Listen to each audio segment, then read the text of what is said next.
Right, we are live. Hey guys, how's it going? Welcome back to the Kiwi Lads channel. We are here for the last match of the BBL before we get to the finals games that are going to be taking place only in a couple of days' time. But I hope you guys are all doing well. That's the way around that I didn't want to say it. We do know now that the Hurricanes, they won the toss. They are going to be bowling first at the MCG up against the Melbourne Stars. Now, if the Melbourne Stars had a couple more points, this could have been a little bit closer as well. But at the end of the day, we know who's going to be in the finals. It is just a case of how high up are the Hurricanes going to be qualifying. 163. It's one of the predictions. 178 we have got there. It's 184. We've got a few good predictions looking like they're coming through. But we've got David in the chat. We've got Paddy Wagon. We've got Jay. And the Aussie Mozzie is here. Crazy and Zed, Novmum. And also Vishal. Hope you guys are all doing well. And also a couple others. So I hope you guys are all doing fantastic. Ready for this next match. We do know that the Sydney Thunder game up against the Melbourne Renegades, they did get it a little bit wrong, and they ended up losing it by 1 point there for the Melbourne Renegades. So they got extremely close to being able to go on and get themselves a win, but they just miss out once again, which has been a little bit of a summary of what has happened so far for the Melbourne Renegades throughout this season. We will go like this one moment. We go like this. We go like this. We go like that as well. There we go. It is popping up across the bottom. We have got this up, everyone, as well. And also, hi, Kiwi Lads, says Brandon, welcome in. Oh, sorry, that was actually Ollie. Said hi, Kiwi Lads. And also, hello, Hamish. Good afternoon, bro. Welcome in, mate. Hope you are doing well. We can see there Scott Boland. He has returned for this match of the BBL. That's the thing. We're going to get to see quite a few of those Australian players back. We saw Usman Khawaja. He did well. And you also saw Nathan Lyon return 200. Why not? As Arne says, Dan De Castro, so the Melbourne Stars to get the 200 mark. I'm going to say 159. For some reason, that seems like a very fun number, although they should be able to get a little bit more than that with the side that they have gone with in this match, the Melbourne Stars, which I will read through in this very short moment. But it's Joe Clarke, Glenn Maxwell, Bo Webster, Marcus Stoinis, he has recently returned. He's going to be out there ready to go. Nick Larkin, Hilton Cartwright, Clint Inchcliffe, Tom O'Connell, Nathan Cook-Denial, Sam Elliott, Brody Couch, and then Xavier Crone, and also Sam Rainbird is the name I was after there. Rather than just sounding like I was a car alarm going off, he is going to be one of the other X-Factor players that they could go to. For the Hobart Hurricanes, it will be Ben McDermott, Caleb Jewell, Matthew Wade, Darcy Short, Peter Hanscom, Tim David.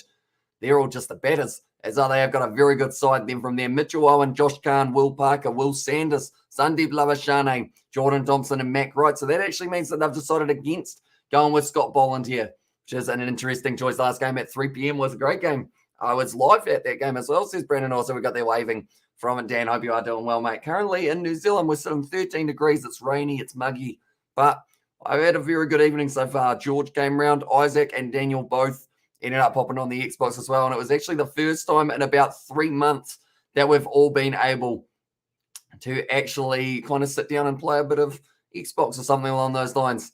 The moment Sandeep Lavashane was trying to put someone in a headlock, by the looks of it, we got 5 minutes away from the first ball, though, so we are getting extremely close. We have got my prediction as 192, says Vishal there, and also Hamish. I'm going to see my friend Keelan tomorrow. I'm in Tauranga, and he lives in Tauranga. We are going for pedal boggle. I assume that's boogie board as well on there. Should be a lot of fun. I don't think I've boogie boarded for a very long time, but they are showing us sevens highlights here of what is going to be coming up. Malaga, we do know that Samoa have also recently pulled out of that sevens circuit, but the good news is we've still got Curry Cup on tonight, and we are going to be covering 2 out of the 3 games, 2 later ones, the first of which being between the Sharks and also the Griquas, I believe it is, and then the other one, it is going to be the matchup that will be taking place between the Bulls and the Western Province. That game goes very late into the morning for us Hurricanes, and now can they earn any added edge for a win as well?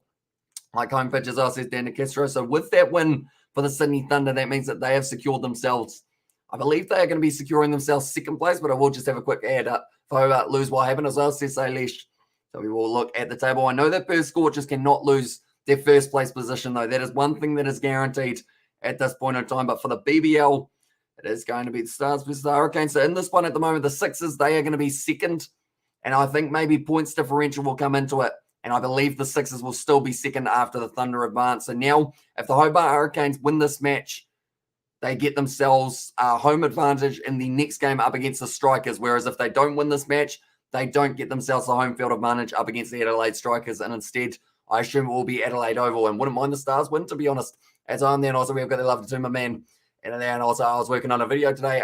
Go out go and look as well. And then update Sam in hospital to all night as well, says Brandon. So hopefully he is going to be recovering very soon. And so Hamish, no Black Cat Store of Australia. I did see that as well, which is a shame, but it's kind of understandable of why they didn't go over there, purely because of the kind of quarantine side of it. They would have been a hotel room for a few weeks. So now instead, South Africa versus New Zealand, I think that is still taking place. So I was going to have as well says, Ollie wasn't doing very well. Thank you, mate. Unless that is to maybe, that will actually be to Jay, I believe. 43 degrees here at the moment, 5 p.m. Tell hell they can have their weather back as well, says Jay. Yeah, it would be just a little bit too warm. Hopefully it does cool down to about 35 by the time you want to go to sleep, maybe even 30 if you're extremely lucky, but it's still going to be pretty hot by the sounds of it. That's the thing. Western Australia always gets just some very, very warm days. I remember when I was in Melbourne a couple of years ago and we got a 40-degree day with a hot wind.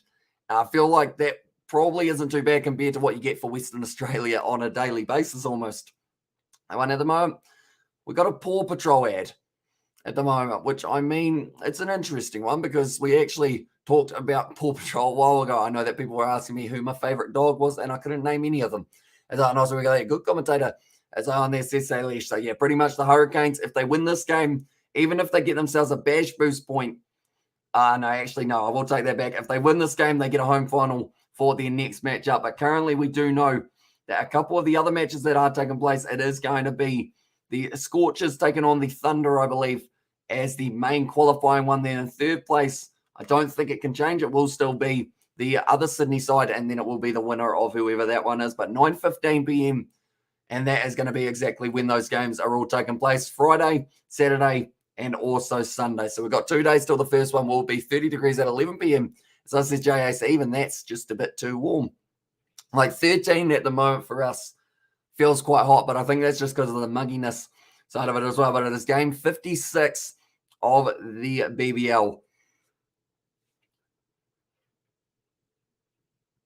That was a big yawn. Oh, yeah, I've got there, same J Hayes. And this is Ollie Wilson also, 25 degrees at 3 a.m. Yeah, that will be a nice temperature for trying to sleep. Of course, I assume your heat pump is just working overtime at the moment, Jay, to try and keep that one going. But currently, Caleb Jewell, they are just having a little bit of a chat to him. They're talking about the fact that this game, yes, they're already in the finals. Yes, they can't get knocked out, but they still want to find some good form, which is fair enough. Definitely with Matthew Wade, Darcy Short, all those guys, if they start hitting it well, Maxwell's opener as nice as for Joe, he is indeed. He's going to be opening now. See whether or not he can get himself going nice and early. And also if the Hurricanes win, get eliminator, a blue as well, and get home eliminator as on there. Yes, they do indeed. But whereas if they do lose this game, and even if they get themselves a bash boost point, that will mean that they get themselves an away game up against the Adelaide Strikers. Well, that one, Hamish, me, you, Reed, Robert, and Keelan and Jay should all hang out together, and you can tickle Reed, Hamish. I'm not too keen on tickling, I'll be honest. Also, we have got the video on Rugby Channel 4 about tournament part 1 coming tomorrow as well, says Brandon there. Currently, Joe Clarke, 13 matches, 384 runs. He's at his best of 85. He actually had a very tough start to it as well. It's a dry heat, mate, so I can't. Also, I just crank up the fan to high as well. Not much humidity over in Perth, thank God. So, yeah, a bit of humidity on top of that would have been, I mean, 43 is bad enough by itself, but having that humid side as well would not be a lot of fun for you or, I guess, just your body in general. And also another day, another venue where we lost that as well, says Sebastian. Yeah. Welcome in though, Sebastian. Be sure to get in your prediction, mate. I will allow a prediction, and because I'm feeling generous, I think we will accept predictions up to about the second over 160 as well. Says over there, are you going to watch a season as well? And then there says, Brandon, I will try my best, although I don't really get a huge amount of time to watch YouTube at the moment. I've been pretty much sleeping anytime that I haven't been live streaming. I also actually got my first kind of hour or two of spare time today, but that was only because we didn't do an earlier game and we were able to film some videos, me, George, Daniel, and Isaac. And also we've got their Melbourne Stars. Any chance to qualify for the playoffs? Unfortunately not. They cannot quite make it, but they can still try and go on to win this game and try and, I guess, finish this season on a high. The worst thing is I haven't yawned all of today. I think that's because I haven't had that light on. And I was 167 for 7. Oh, sorry, 167 for 4. And hello, Jay. Hello, lads. And then AJ in the chat as well. But Joe Clarke now, he is going to be on strike. The Hurricanes, they won the toss. They decided that they did want to have themselves a bit of a bowl. And that's was it the Nugget Challenge that you filmed as well? It was not. We are still waiting for the perfect day. And I'm hoping that we can get maybe we wait till Isaac or Daniel are back down in the near future, just because of the fact that, I mean, Daniel already lives in Waimea as well, but then Isaac is 2.5 hours up the road. So it does make it a little bit more awkward to film, and we'll have to find out whether or not he does want to do it. But me and George, we were talking about it, and we were working on the theory of next rainy day, somewhere around there, just after the BBL finishes, should be the Nugget Challenge that we get through. 143 runs for the Stars. See the best in 2 yawns. I predicted 15 as well. You're probably on the right money there. And also, we've got that way of BBL crowds. Why have the crowds gone down so much? It is because of the fact that I think restrictions have meant that they're not allowed too many people in attendance. Strag down there from Tim David. Didn't quite get that one right, but in the deep, Caleb Jewell able to cut it off nicely. Currently, I mean, that's the thing. The MCG is an extremely long boundary. So you're always going to have to absolutely just smack the seam off the ball, really, to be able to get it all the way. Did you get my 160? I did indeed. And also, hello, David, as well, says Sebastian. And hi, David, hi, Seb. And they're from Robert. All of the fellows all getting along at this stage. It will be interesting to see what happens as soon as we get one person who starts spamming. I feel like that's going to change. 3 now, my multi is looking on track. 70 cents as well. Tell you what, they wouldn't have been paying too much. I wouldn't think, Jay. You probably get about 78 cents back for the 15 yawns. But currently now, there was a double hat trick this afternoon. Who got that? Can't quite remember what it was. And also, we have got there. Did you get my 167 for 9? I did indeed. So we have got them all locked in. It's going to be Maxwell straight away trying. But a cut shot. Doesn't quite get it through, though. They do get themselves a single. 7 off the first over now for the Melbourne Stars. What's going on? I'm going to turn off this light and see how dark it makes it. Is that too dark or is that not too bad? Also, one of the Renegades, it was actually Cameron Boyce, who was able to get himself a double hat trick here. I blame the bloody robot as well. Get a nice score, please, Maxie. And there as well. And he got himself the hat trick for Cameron Boyce. I don't even know whether or not he realized that he was, but then he got a second LBW straight away. And that's when he was celebrating for his hat trick, Cameron Boyce. Yet they still lost that game, the Renegades. So unlucky in that regard. And also we've got, hey, Brandon as well. How are you today, Robert? From Brandon. Currently, the Hurricanes, they are going to be going through. It's whether or not they finish in 4th or finish in 5th. But either way, they are going to be taking on the Strikers. We have got Grays in the chat. How good was the Renegades versus Thunder? By the looks of it, it was a very good game. I got to see about 10 to 15 overs of the first innings. I believe it was, but I did miss the rest of it as my friend did end up coming around, and we all ended up playing a couple games on the Xbox as well. 15 yawns, 4 squiggles, and 2 Muppets. That's paying well for my 70 cents as well. And this is Jay. Paying too low, I would think. But leg side-ish once again from Darcy Short. 2 wides in a row here. Just getting the radar off a little bit. Maxwell, he will be hoping for a big score here. I know that it doesn't really matter in terms of where they're going to be finishing on the table, but I think that's why he will be able to have a good innings. He's just smacked that one down the ground. It's gone over the top, and it is going to be 4 runs for Glenn Maxwell. And also, how good was the Renegades Thunder? And Thunder win as well. And this is Brandon. Yeah, it was. And also, we have got there. That's 5 yawns slowed down a little as well. I know, all of a sudden, they've just kicked in. So if you want to support the Kings, that the Kiwi lads are, you can buy a membership. All money from the membership goes into making streams better, and you get prioritized answers live chat as well. This is Xavier Brown. You heard the man. So if you haven't already, be sure to leave a like. That's in Maxwell's slot, and he's going to hit that one all the way for 6 now. Oh, it's a great take. Someone fell on the concrete, but he doesn't care because he has been able to take it. Emojis like this as well. And this is Xavier. Yeah, we've got quite a few, and we've got a couple more that will be coming up in the future as well. We've got a couple ideas for them, but that's a good shot from Glenn Maxwell. It's a hard, straight down the ground. It was a great take. The man went down, but was able to hang on to it. And a Maxwell catch is not too easy to be able to take, that is for sure. Straight to him now. Where does Maxwell hit this one? He's once again tried to swing hard at the ball. So it seems like he's kind of got that slightly fearless side of him off Darcy Short's bowling. He knows there's only 2 men outside of the ring. I assume Joe Clarke will go with quite a similar option as well. At the moment, I mean, he's got an interesting mustache that's coming from another man with an interesting mustache, which is myself. I don't know what I'm going to do with the mustache. I don't know whether or not to get rid of it completely and take out the 6 for Super Rugby as well.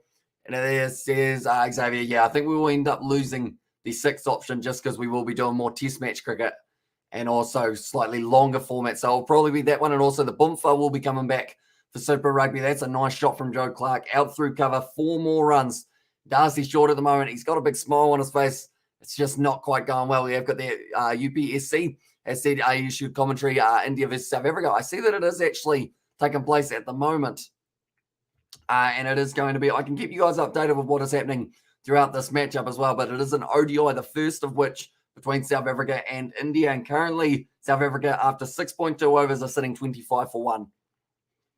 The excited there. How was your night, Kiwi lads? After the meeting as well, says Brandon, I did end up doing quite a bit of editing, although I still have plenty more. So between these 2 live streams of the BBL and the Curry Cup, I've got about a 3-hour window where I'm just going to be editing flat out, trying to get everything done by the weekend.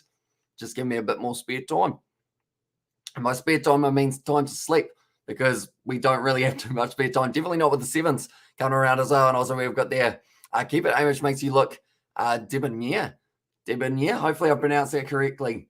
Sounds like a fancy word. You know some good words, Dave. I tell you what, I've got to get myself into some crosswords so that I can have a kind of very good vocabulary as well. 28 for none here off the 2 overs. Brilliant over. Darcy Short ended up going for 21 off that over, and the Stars have started this one quick, and they are currently sitting as a 72% favourite to be able to go on and get themselves a win here. That's pretty huge.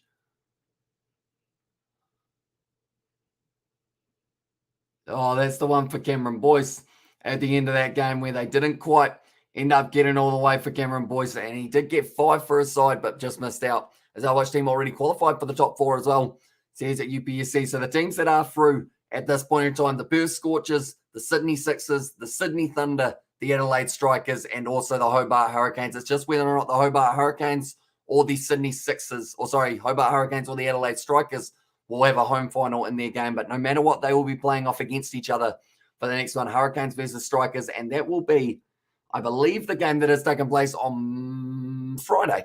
As there could be can be found a few days of live stream Friday 5th. As says Brandon, but now Sandeep Labashane brought into the bowling attack.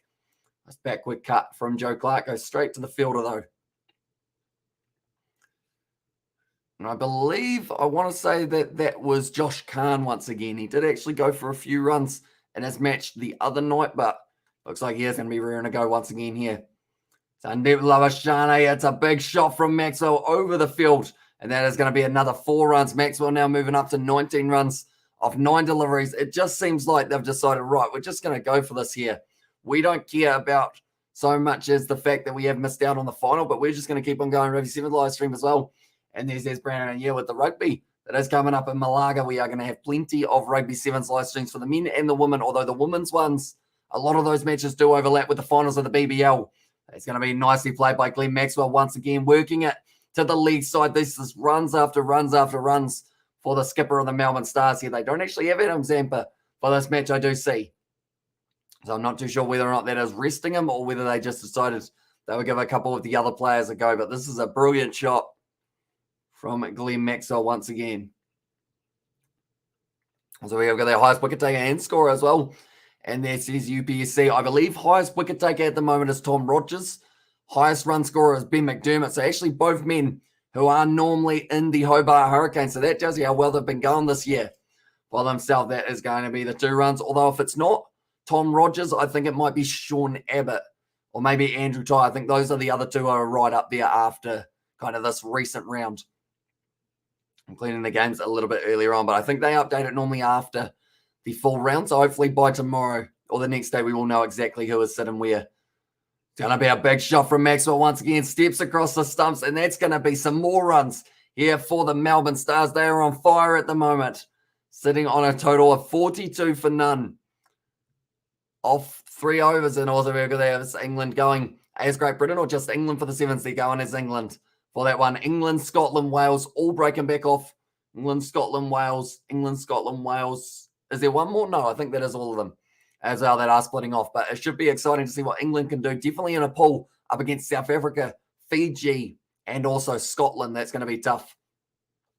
Sandeep Labashane, Maxwell, it's a better that time. Is there a man deep? There is not. And that is going to be racing away to the boundary now. Labashane for his first over goes for 18. And the Stars are on absolute fire in the early stage. They're reaching for the Stars when it comes to how many runs they're going to be able to get. 4-4 so far. 1-6. And at the moment, they are just showing that they are certainly going to be an incredible team. Just keep on going as well. They're just showing there Maxwell is celebrating his 100-game milestone for the BBL, and he's certainly going out there and going in some emphatic fashion so far the way that he's going. But the current run rate after 3 overs is 15.3. What if Miles asked says, Brandon, there, you did end up going with 184. I went 159. The only way they're getting 159 is if we're cutting it off at 15 overs, because they are continuing to soar towards the sky. I think I actually saw the golden cap out there.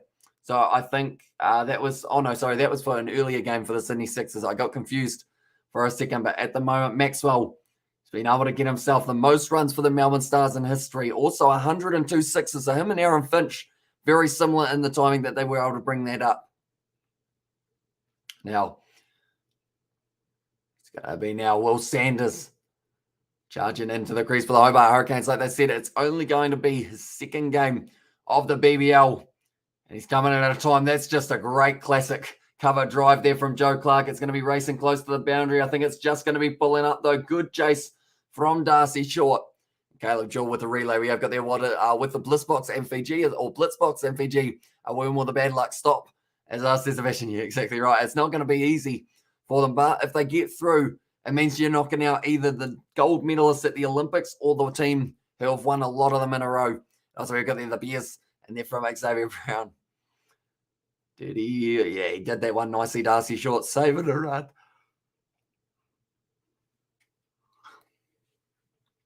Again, it's just happening all the time now. I feel like I've jinxed it big time. Anytime I think about yawning, I yawn.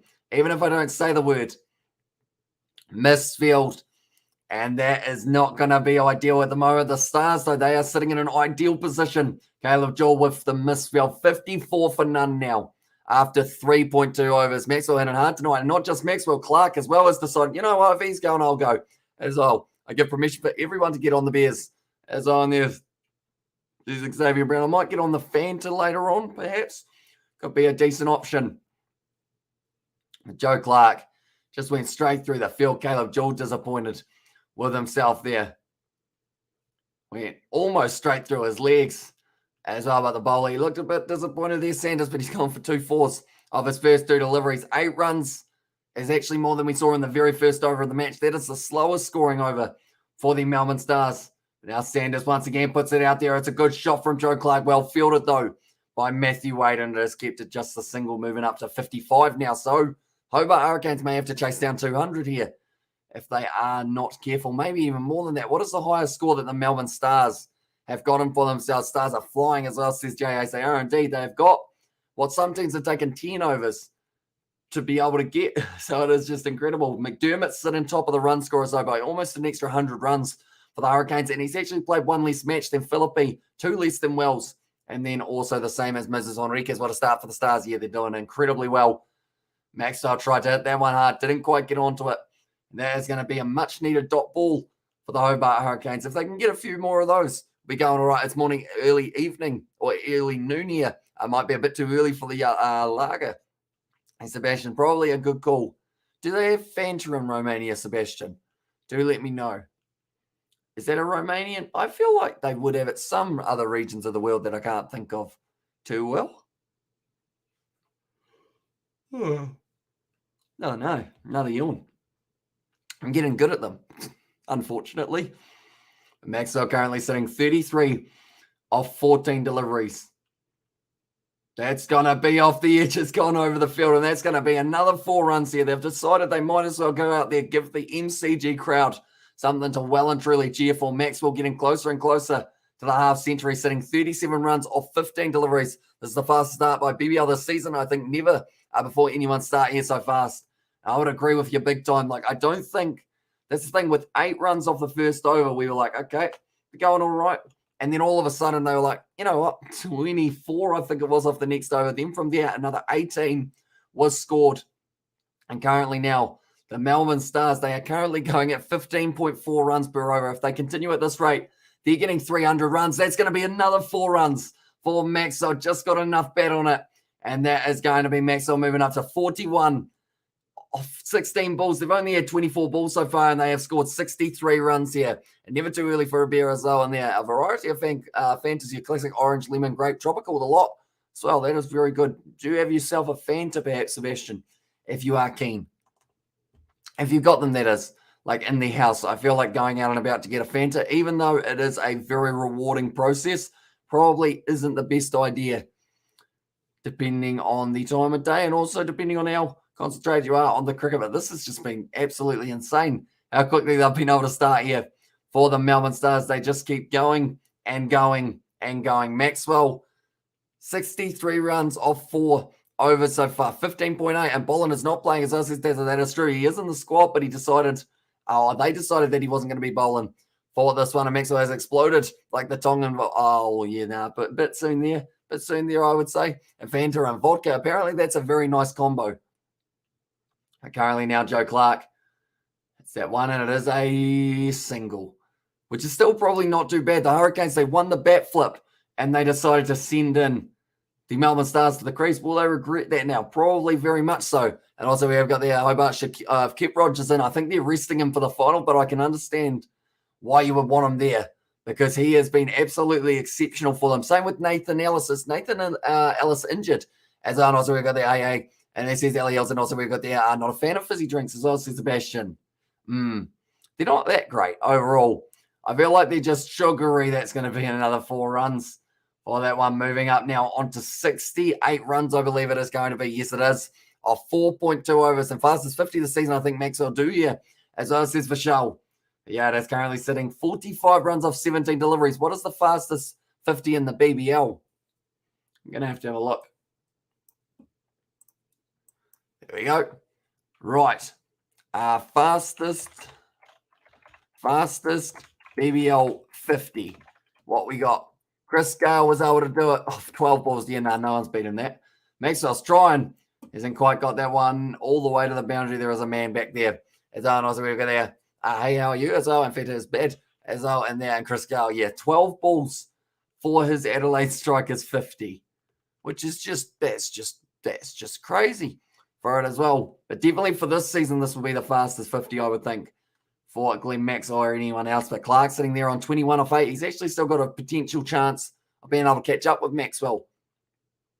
Perhaps in this one.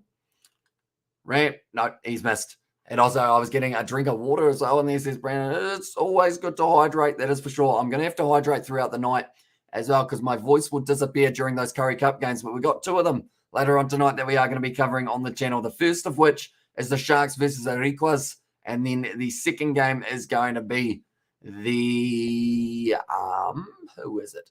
Who is it going to be? It is going to be Western Province versus the Blue Bulls. And that will be at 7 a.m. That's just missed the stumps there. He struck it so nicely. It's almost been able to pierce the field, but a good relay throw on the boundary once again. We may even consider the Golden Lions versus Pumas, although maybe not just because it might overlap a little bit too much with the current game that we are talking about. We have got their tryout team, Billy George, Hamish to New Zealand, and the 6 as on there. Well played, Maxie. He's getting closer and closer to being able to bring up that 50. Currently sitting on 46 of 18 deliveries. The run rate is 14.69 at the moment. Another ramp shot from Joe Clarke. Why would you? Why would you try it? At the end of the day, you're absolutely flying up. There's no point risking the shot.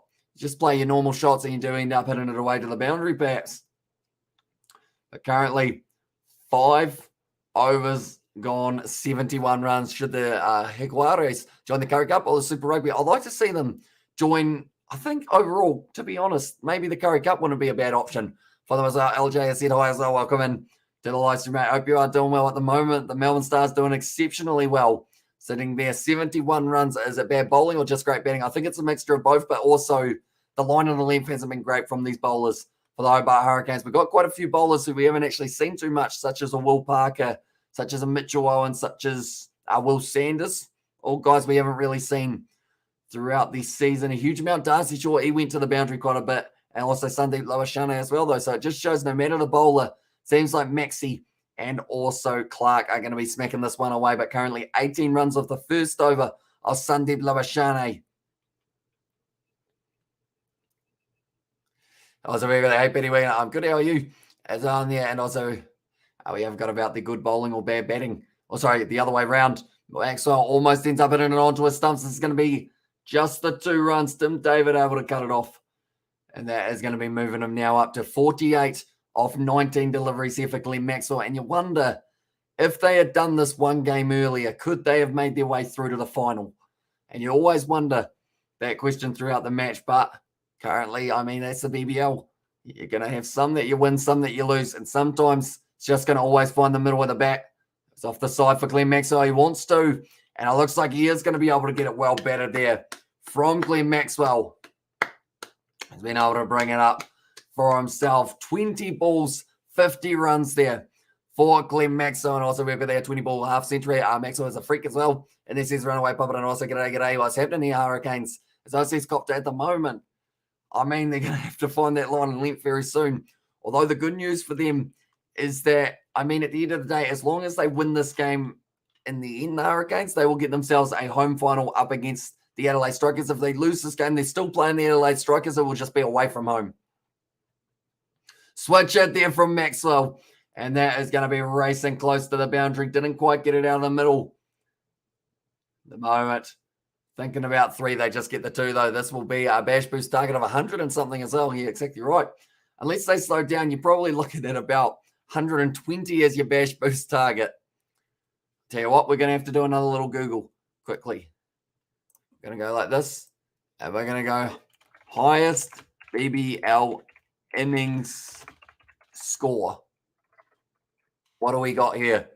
The highest BBL was actually 223 set by the Hobart Hurricanes. That was in 2016, 2017, alongside the Melbourne Renegades, who were able to get 222. And then 219 by the Melbourne Stars is their highest. And that was actually the one at the MCG. So we'll let this one, anyone predict over 200. I think we have one prediction of exactly 200.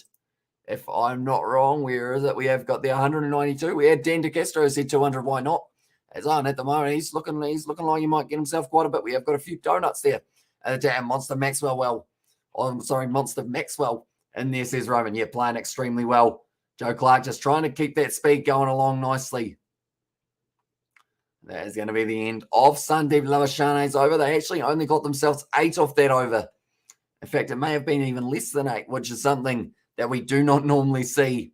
Or we don't normally say it as if it's a bad thing getting 8 runs and over. But when you've been going at this rate that they are currently sitting at that 13.2 run rate, and Ricky Ponting will be fuming right now as I says got to there. And also, did you get my prediction? I did indeed, Sebastian. I believe it was about 130, 140, wasn't it? And also, we've got that. I have a donut as well. And then if they keep this rate up, you'll be looking at 250. Just JT, what if they get 250, it would be absolutely insane. Like, that's the thing. That was the first over outside of the power surge, so that slowed them down a little bit there. In fact, sorry, it was the second over after the power surge, but you wouldn't think that they've got any men back at the moment because they just keep on piercing the gaps. But it is now going to be Josh Khan in the bowl. Fastest 50s for the Melbourne Stars. Puran was able to get one off 17 balls in the 2020-2021. He's overtaken Hanscom, Wright, and also himself up against the Renegades in 2013-2014. He's currently just taking some deep breaths here, Glenn Maxwell, trying to keep himself nice and calm. We have got the 143. My prediction is going to be bash boost target as well. And there's Sebastian. Now, Khan, I've talked about his bowling style. He kind of dawdles in, and that's going long. That's going long. That's going huge. And that's going to be 6 runs down the ground for Joe Clarke. As I last said, as I says, Jay, tell you what, this game might take a little while to get through. They're going to have to keep on getting the ball here for the Hobart Hurricanes. We're actually only 6 overs through, and it's 85 runs now.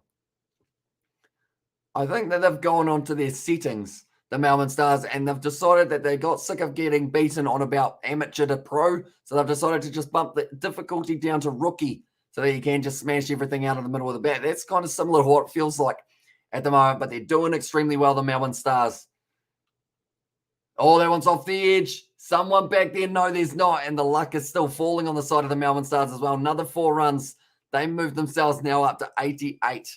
In fact, sorry, it's going to be 89 now. 11 4s, 2 6s so far in this match.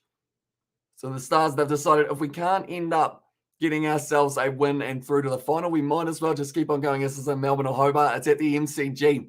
So that's the thing, long boundaries as well, which does make it just that little bit more impressive that they have been able to hit it all the way for 6 and also avoided a few of the fielders along the way. Now, Calm once again, going to be nicely played down the ground from Clarke, not willing to chase every single ball, the MCG, as well, says Sebastian. At the moment, they're certainly making it seem like their home ground for the Melbourne Stars. They're looking good in the early stages. At the moment, for them to win is 88% likely. I'd have it higher than that. At the moment, they've got 90 off 6.3. Like, that's quite high. I was going to my prediction for the Stars is 224 as well, says Frank. Just a little bit late there, but I will still mark it. And we will see how close that it is. But also, we got there what's happening as well, says Betty Wagon. And you almost yawned then as well, says Jay. Yeah, I did catch myself very nicely at the moment. Maxwell, he goes bang down the ground. He's got enough of it, and that's going to be 6 more. They move up to 96 runs now. 96 off 6.4. Some teams don't get 96 after about 10. And also heading for a 40 ball 100 as well on MCG, best stadium in the world. Have you been to the MCG? I have indeed. I went for the Boxing Day test a little while ago in 2019, I believe it was. New Zealand versus Australia. It was an awesome atmosphere. Although I'm sure the crowd and attendance, Franks, surely doesn't count. It doesn't count surely. Yeah, it is just going to be kind of there as one, but he won't be able to get the points for it on the board. Oh, he's trying to go for it once again. Is it going to be the chance to take the catch? No, it falls safe once again. And they are going to be able to take the single. And there's just the luck. And Frank did himself a little mistress on the other channel. We sent him to Ram Ranch as well. And this is Jay Hayes. And also we've got their might as well with Bowl. All of them full toss. What's the bloody point anymore? So it says Sebastian. Yeah, currently now it's up to 91% chance for the Melbourne Stars to win this one. So it is continuing to go and go and go. Very impressive. Run rate still at this point in time, 14.2. Do they even take the power surge at this point? Or do they just keep on going the way that they are? If Bard's sink down the wicket, I don't think he's got enough for that one, though. For Joe Clarke, this one will be taken, and he is going to be losing his wicket early on. $6 special at McDonald's for McNuggets this week. Oh, how many nuggets is that, David? Is it $6 for 10, I assume, somewhere around those lines? Hopefully, and Frank of the Meerkat Dynasty as well. And hello, I am a Yosh as well. Welcome in, Yosh. If you are doing very well for yourself, Amish Bro, I predict the score 192. But if I score over 192, can I earn point or not? Please tell me, says Vishal. You can indeed. So it is the 3 closest who do end up getting themselves the points. That is a nice one indeed. I'm going to have to look up the McDonald's menu, see whether or not they have got the special around these parts as well. I assume that they would be. $6 special at McDonald's for McNuggets this week. I'd like to think that's $6 for 10. Because then that's the thing. It would cost us only $60 to get $60 to get them all rather than $75. Which sounds like a bargain to me. Stars, damn. As I said, more yeah, they've gone out there and they have just absolutely just smacked the ball around. Although we are going to go here. We'll go to Christchurch in the power. Also, isn't the power in the 11th over as well? Yeah, it is supposed to be, but it's whether or not they even need to use it at this point. And also, we have got there, 10 nuggets as well. So, yeah, we might have to give it a go. See how them nuggets are looking at the moment. 10 McBites. That's not the one we want. Where are the nuggets? 50 pieces of nuggets. Where are the nuggets? Where are they? They're hiding from us at the moment. There it is. 10-piece chicken McBites. No, they're not that. 10-piece of chicken nuggets. Currently, it says it's $10.30. So surely it must be an in-store thing, is it? Now, are you doing the Curry Cup games tonight? The 3 games as well, says Aidan. So we might not be doing all 3, but we are going to be doing the Sharks versus the Requas and then also Western Province versus Blue Bulls. We're going to be covering those 2 at least. And then if the voice is there, Golden Lions versus Pumas, I think that will probably be the time that I prepare for the weekend, though, for all of the other live streams that we have got coming up in the near future. Crank on with that deal as well. So here's J.A.'s. It's a good shot once again from Maxwell down the ground. A little bit of a misfield, and it could lead to 2 runs now. Yes, it does. And also mowed, rolled, and watered. Our backyard cricket pitch covers are on. Hope rain stays away so we can play the game as well. See, small cakes. So it sounds like you got yourself a good setup there. 14 run rate, yeah. They just keep on going and going and going at the moment. Also, Yost is the 2 Aussies. Welcome in to live stream, mate. Will Parker at the moment. He is the right arm leg break bowler. Maxwell sitting there very nicely for himself, sitting on 63 runs off 26 balls now. Right. We know Chris Gale got one in 12. Fastest BBL 100. What we got here, Craig Simmons in 2014 was able to hit it off 39 balls. I mean, Maxwell can still go on and get that if he does go nicely. He's got 13 balls to get himself 37 runs. I got to go Muppets to say on the other stream. I'll pop back in later. Cheers as us, says J.A. So good luck with the slaying, mate. Hopefully it does go well. And Hurricanes won the bat flip. Stars, but Stars is bat flip everywhere. MCG Cricket Ground corners as well, says Michelle. Yeah, it is always it's a hard ground to determine whether or not a total of around that 160, 180 is enough, which is why I think the Melbourne Stars, also because they're frustrated that they have missed out. It's good use of the feet, hit down the ground, and that is going straight to the man, Peter Hanscom in the deep, and he will be wondering, how did they slow down this momentum? And the Hurricanes should celebrate every dot ball or single like it's a wicket as well. I had cricket, and it was raining when I arrived, so I had a net session as well. Says Morcake, good choice there. And I got an offer earlier on in the day to play Colts cricket, which is kind of like, it's under 18, but you are allowed a couple of dispensations. If you are shorter players, that's a free hit for Maxwell. Not literally, but it is down the lead side. He hits it for 4 runs. Also, we got their stars are on fire as well, sister Aussies. But yeah, it is for my younger cousins team because they don't have the numbers. I have no idea how it will go. If I bowl my double bounces like I had there, you should watch South Africa versus India instead. As I said with Ron, I can keep you updated on what is happening in that game at the moment. After 11.2 overs, South Africa sitting 48 for 1. Currently in that one, if Stars win, don't they go into the finals, they do miss out for that one, which is why they are that frustrated and just going out there and smacking the ball around all over the place, bringing up the 100 runs before even 10 overs is up. Maxwell, he struck it down the ground. It's a good shot. It's 4 more runs, and that is going to close out the over. Parker, it wasn't a terrible one. He went for 12 and took a screamer as well. I bowled LBW today, and I was a good Maxwell, 100 here at the MCG. There's definitely a possibility, and like I mentioned, 39 is the fastest century that we have seen. He has almost been able to bring that up before 10 overs here for Glenn Maxwell, and also the highest individual score of a player, I believe it was actually Marcus Stoinis. Highest BBL run scorer in an innings, I think is what we want. Run scorer in innings. There we go. It was in the end 127. No, that's a Big Bash boost innings, I believe they're saying. I think it was Marcus Stoinis who was able to get himself way up there, but now you don't want to be a bowler for the Hobart Hurricanes at the moment because everyone is just getting smacked to the boundary. De Kock kept his promise as well. He's back. Kept his promise. He's back and ready for some white ball action, as I said, Sebastian there. So he must be at the crease at the moment, is he, or is he next in? One moment. We will click here. Where is De Kock? He's at the crease at the moment, sitting on 23 of 34 deliveries. As I need the Stars to get the badge boost points and win, so Sorry can stay 4th and get the home ground.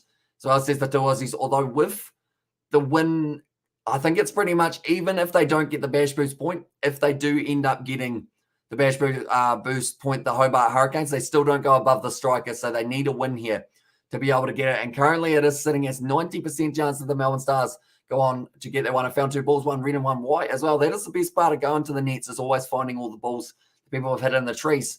I think I got a collection of about 10 of them or something along those lines. And the brother Jay is a spammer slayer, as well, says David the Mod. I did actually hear about, by the way, for the Melbourne Stars kit for my mother. I think it is going to be arriving about 3 days after the BBL finishes, which is slightly unfortunate, but I'm sure she'll wear it for the upcoming ones as they'll come on the Stars. It's like, okay, that's good then. It's another good shot from Maxwell, just ramps it over the top.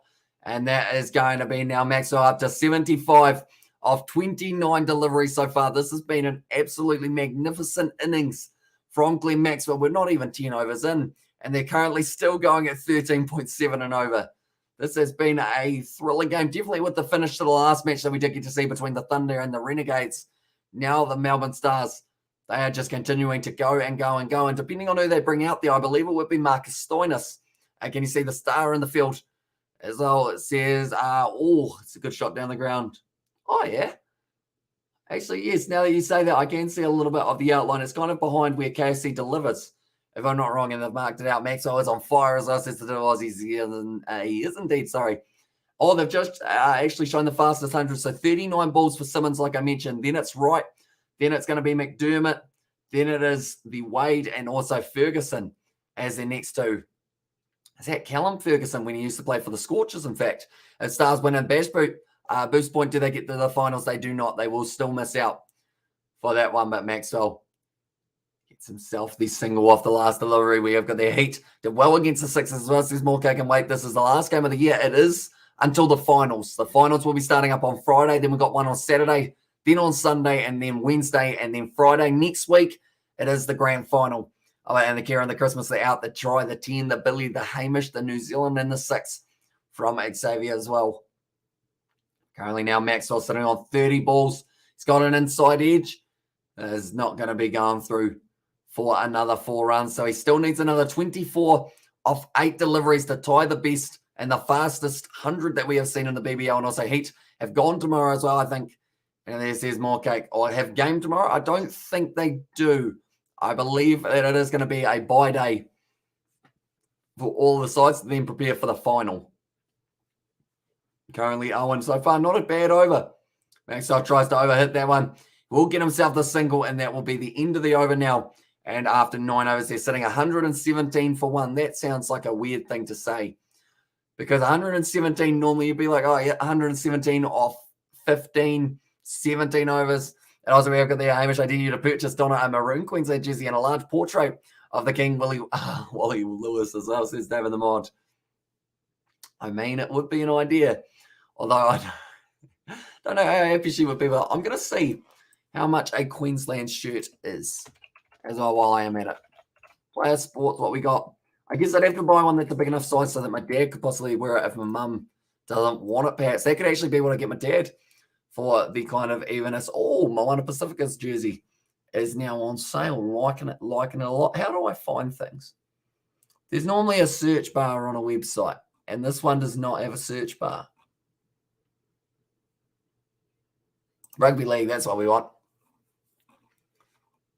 The Broncos, nope. What we got. It's not behaving. Fan gear by team, I believe it is. Maxwell, slower ball there. Tom off the spin for Darcy Short. State of Origin, that's what we want. State of Origin, you can get some shorts for a lot of money. Okay, they don't actually have the Maroons kit, I do see. Because of the fact that I think it is sold out already. And also, we have got there by your mama Rebels jersey. That's a big shot from Maxwell. 6 more runs for that man now, and he moves up into the 80s. Have you been to Australia before, mate? I have indeed. And our bets on the Stars allowed anymore. As they are certainly not for this one, unfortunately, because, I mean, at this stage, it's going to be tricky. I mean, you can try and predict it. Just won't count towards it. How many runs are the Melbourne Stars getting here by your mama Rebels jersey? I mean, she might enjoy it. A Rebels jersey. And also, if Maxwell is in for the power play, the runs he's going to get will be too much. He's just smacked it out there one more time. Another 4 runs for Glenn Maxwell. And currently, Darcy Short, he can't do anything but smile. He's going, where do I bowl to him? Because he's just done everything over. Parramatta Eels, as well, and there says more cake. But currently now, Maxwell, he's 13 away. He needs 13 or 4 deliveries to tie the quickest century in BBL history. It was Simmons who was able to get it for himself in 2014. Shot Maxwell as well. And there says the 2 Aussies. Darcy Short bowls. Rocks back. Glenn Maxwell, he doesn't quite get that one away to the boundary, and it will just be the single. So he's probably looking now at right. And he was the man who was able to tick himself up to 45 balls faced. 17 needs for the 100 as well. Says for Shell there. So we have got that no. And the chat. But currently, you're right. Had 44 balls. They did face McDermott 47, Wade 48, Ferguson 48. If he doesn't get to it before then, it's going to be interesting to see how it goes. And also, we've got that high from Xavier and also Spam. Says more cake there as well. It's dragged down now. It's Nick Larkin at the crease. He's actually sitting 3 runs off 5 deliveries, which seems a bit anticlimactic for this one. And also has gone as well. And then there's more cake. And also, we've got there Maxwell is a legend as on there, or a ledge as well. A little bit shortened from legend. But currently, looking very good for himself. Maxwell sitting on 88 off 36 deliveries. This is the last ball before drinks, and they've already got an innings total that you normally have at the end of 20 overs as well. It's good as well. And there says David the Moran, come on, Maxi. And there from Moorcake. That will be the end of the over now. The end of the first 10 overs, and they're sitting on 130 for 1 here. That's quite good. It's quite good, I'd say. You know, you probably, even if they get 5 runs and over from here on out, they're still getting 180, which is a defendable total at the MCG. And come on, Maxi. And there says more cake. So yeah, if he does want to get himself the fastest ever 50 or tied for the fastest ever 100, he would have to get 2 6s in a row here once he does get the chance. Or if he does want to get the next fastest, he will have to get it in more than or less than 44 balls. I think Glenn Maxwell at the moment, he's just telling the batsman while running the drinks in terms of what it's doing. It looks like it's getting on quite nicely. Some teams don't even make that score. That Stars are already on exactly right. And 300 possible. So that's his more cake if they keep going like this. They're going to get over 250 as well, yeah. Which would be absolutely incredible to be able to get that total in a T20 matchup. Like some teams in an ODI would accept 250 and they'll be all right with 130 as the Bash Boost target. Unlucky Tassie. As on there, says Sebastian. I tell you what, Sebastian, your one, where was it? 143. You did say about how the fact that it could end up being very close to the Bash Boost point. I guess if that was the case, you would have gotten yourself the points here. But, I mean, the thing is, if the Melbourne Stars get themselves around that kind of 280, no, sorry, not 280, around that kind of 220, 230, it's going to make our predictions in the second innings that much more tough to be able to decide on how many the Hobart Hurricanes will be able to get. 260 is predicted score, yeah.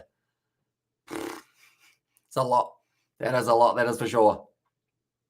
Currently, Glenn Maxwell having a bit of a chat with Darcy Short. Darcy Short's probably going, oh, sure, I could hit the ball like that as well. But Darcy Short, he will still have another opportunity. 10 overs, 130 is a dangerous start as well. Says Michelle, yes, certainly the most high-scoring power play NRL jerseys are like $160. I did see that they are very expensive. Unfortunately, and also they should start playing at the test cricket rate from now on as well, says Sebastian. And even if they did, they get 170 or so. Well, they want to buy Hurricanes, says the 2 Aussies. Although, the thing is, they're still through to the next round. It looks like it is now going to be Thompson will be added into the bowling attack.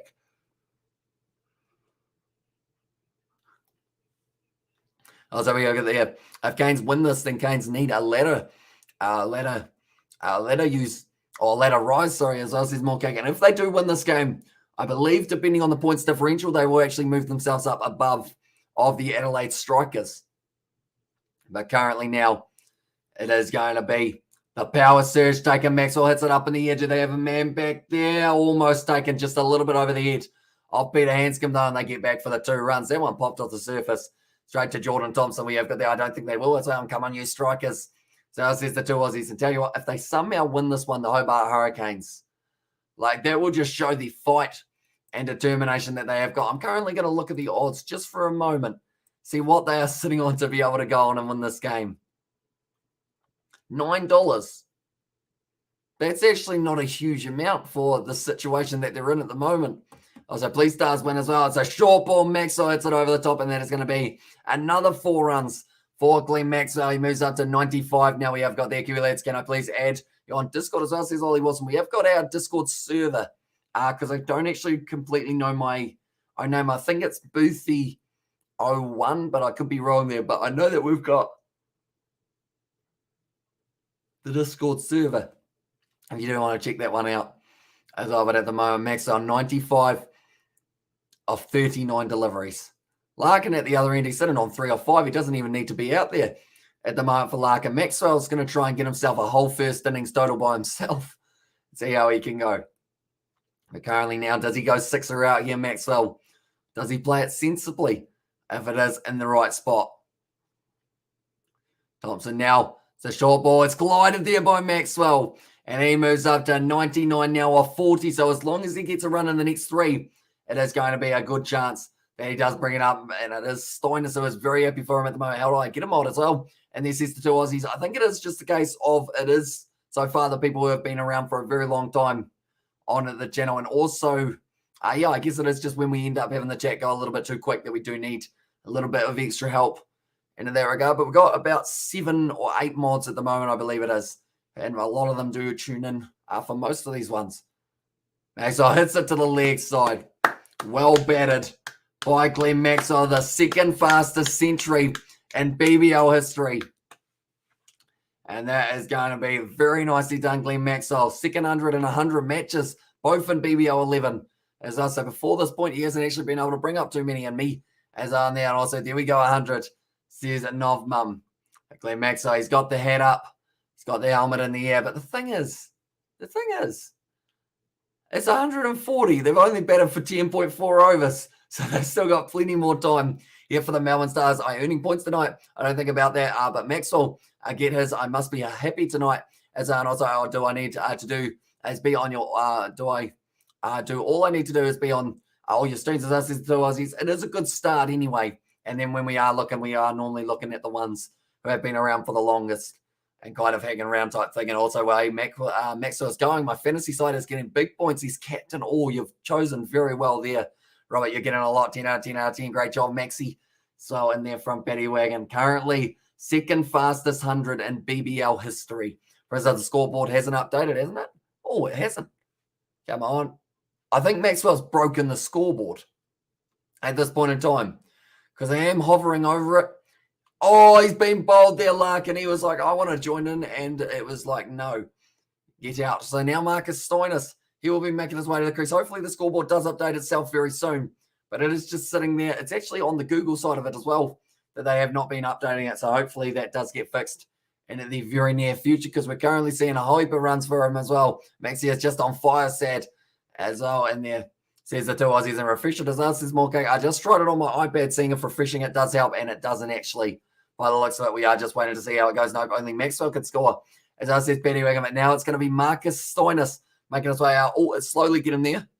It's moved up to 136 now for myself on my iPad. Is it going to keep on going? Right, we are going to refresh it, and it will be up to 136, so it's getting closer to being back live. Oh, okay, it's just gone anyway. Never mind. Okay, I was just confused, I think, at how fast they were scoring. I didn't know what was going on. I was like, screw Google. So it says more cake there. Also, we have got there Stoinis in at 140 for me. So it says Betty Wagon. So, yeah, we are up to 10 overs. They've got that wrong. It's currently 10.5 overs down, but it's sitting at 141 for 2. Going very, very well for themselves. But Glenn Maxwell here, he is still at the crease. He's going to be back on strike. He would have gotten a big hug, I would think, from Marcus Stoinis to make his way out to the field, I should say. As well, but now Stoinis, he's going to be at the non-strike again. Wait, there's 19 overs now. Yeah, no, okay. So I think they accidentally messed up the scoreboard, and now they have been able to fix it by the looks of it. I don't think they realize there's still one more left of this over. No, sorry, it's not the end. Oh, sorry, that was the end of the over. So now it's going to be Maxwell on strike. Right, we're back to where we needed to be now with the scoreboard. And also know if it's 11 as well. Oh, why have we got 18 overs right now? 19 overs, they just ended up just messing up their scoreboard, I think. Overall, they will be getting the single there once again. And Maxwell, he's sitting on 101 off 42 now. If we remember rightly, Marcus Stoinis was able to get himself close to 150 on this ground. And at the moment, Glenn Maxwell, he's got plenty of time to be able to do it as well. I think he's just discussing with Marcus Stoinis, what is the plan, Maxwell? 100 as well. And this is the two Aussies. He has indeed been able to bring up that 100, the second quickest BBL 100 in existence so far since the tournament started. It's still Simmons who has got it at the top, and that was off 39, but Maxwell getting it off 41, and Maxwell broke the scoreboard. He did indeed. Scoreboard got completely confused. Stoinis made 148. Yeah, he got very close to that one as well. Is that the highest BBL score we've seen by an individual? The two Aussies do let me know. But now Marcus Stoinis, does he keep on rotating the strike and giving it to Maxwell, or does he start swinging himself here? See how he goes. If he blocks this one, I feel like the crowd would boo.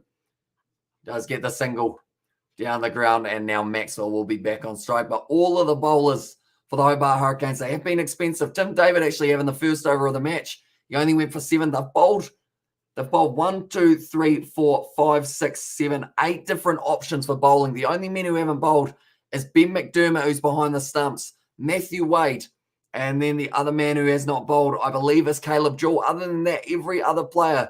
Oh, sorry, there's actually Peter Hanscom, so I think they might have swapped out someone for Jordan Thompson. In fact, it's going to be a good shot from Maxwell. 6 more runs for himself. Owen can't help but smile. He's just going berserk. At the moment, the only person here who supports Hobart as well is David the Mod.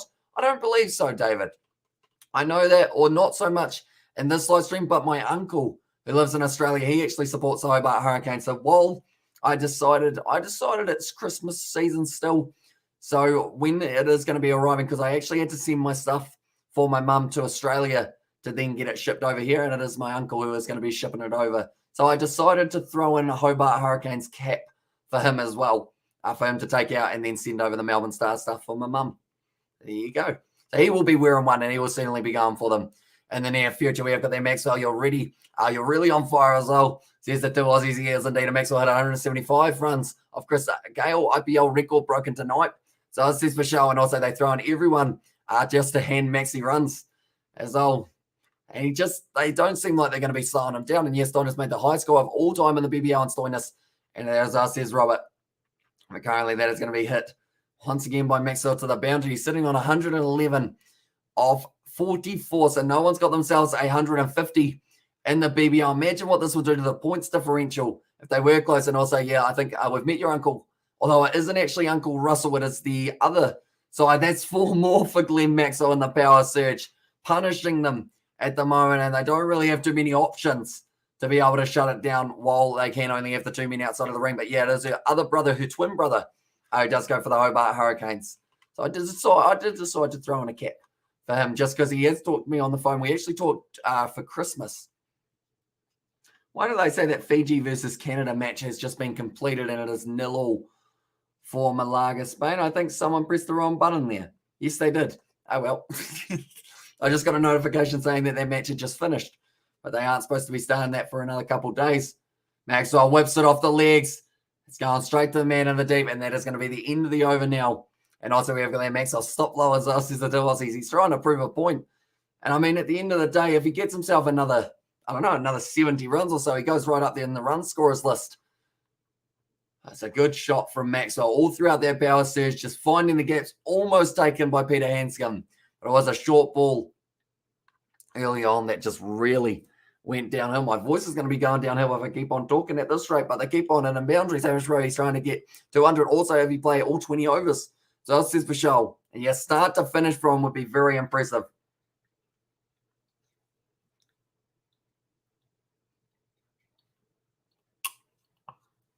Also, we have got there. Glenn Maxwell is going to be all over the Aussie sports pages tomorrow, as well, says David the Mod. He is indeed. But currently, Maxwell is looking strong. Predictive says that they're going to get 250 runs here. Also, Chug says the two Aussies. I won't quite chug it because I probably still need the drink for a little bit later on. Also, we've got that Chug as well. But that one is going to be hit down the ground by Maxwell. He's disappointed to only get the 1 run off that one. It's currently raining here. That's slightly unfortunate. Also, we got there. Do I win at 200? Or have anyone else got higher? They have actually got no one else higher. That one, 250, did you say? As well, says Petty Wigan. Yeah. Well, sitting there, check a beer for $10 as well. Says Xavier Brown. I mean, I would prefer, with the fact that I got the Curry Cup later on, I mean, I would chuck the rest of the water for $10 if that's a deal and someone wants to take. Also, David Hussey said 250, remember. Last says Robert, that is going to be outside of the off stump, hit straight to Matthew Wade and close. Can someone please run out onto the pitch and tell Glenn Maxwell is wanted on the phone? As says David the Mod, and also their Stars are going to make a high score in BBL history if they keep doing it. Yeah, I believe it is 233 or somewhere along there. It's going to be hit down the ground once again. The current run rate still going 12.8 per over. Absolutely phenomenal stuff from the Melbourne Stars so far. Currently 12.3 overs down. Nah, has to be a beer as well. I'm going to have to turn down the deal, unfortunately. I feel like, yeah, it's a tempting one. It is a tempting one, but I do have a few more live streams tonight, so I feel like that wouldn't go well for myself. Yeah, I'll do it closer, but I'll do it. I'll do it if closer, but you pay the fine as well. Says it was there from Robert, and also Thunder made the highest score ever in the BBL. So yeah, so for them to have Glenn Maxwell still out there for the Melbourne Stars, it's looking like a different team in green are going to be able to do very nicely for themselves. So Hobart Hurricanes right up there as well, and Thunder made the highest score ever in the BBL, and also it's a wonderful opportunity to be first man of cricket history to make a double 100 as well, says Michelle, although it's going to be tough. Definitely if Stoinis has more of the strike. There's actually only 3 runs that have come from this over so far. Just rotating the strike here. Stoinis tries to hit it down the ground. He's going to retain the strike for the next over now. He will be a little bit, I mean, he won't be thinking about it at the time, but he is the highest score ever by an individual in the BBL. Does that play on his mind when he decides that he does want to try? get a little bit more of the strike. Caleb Joy, he's got a massive smile on his face. What else can you do? Is Joe Burns playing? He is not for this game. And also, what is your favorite video off my YouTube channel as well? Says Brandon. That's a good question. Oh, I did enjoy I think it was the first Be a Pro one, if I'm not wrong. And also Maxi made 150, get the highest score made by a player. As says the two Aussies, definitely in the BBL by just getting a little bit higher than Marcus Stoinis.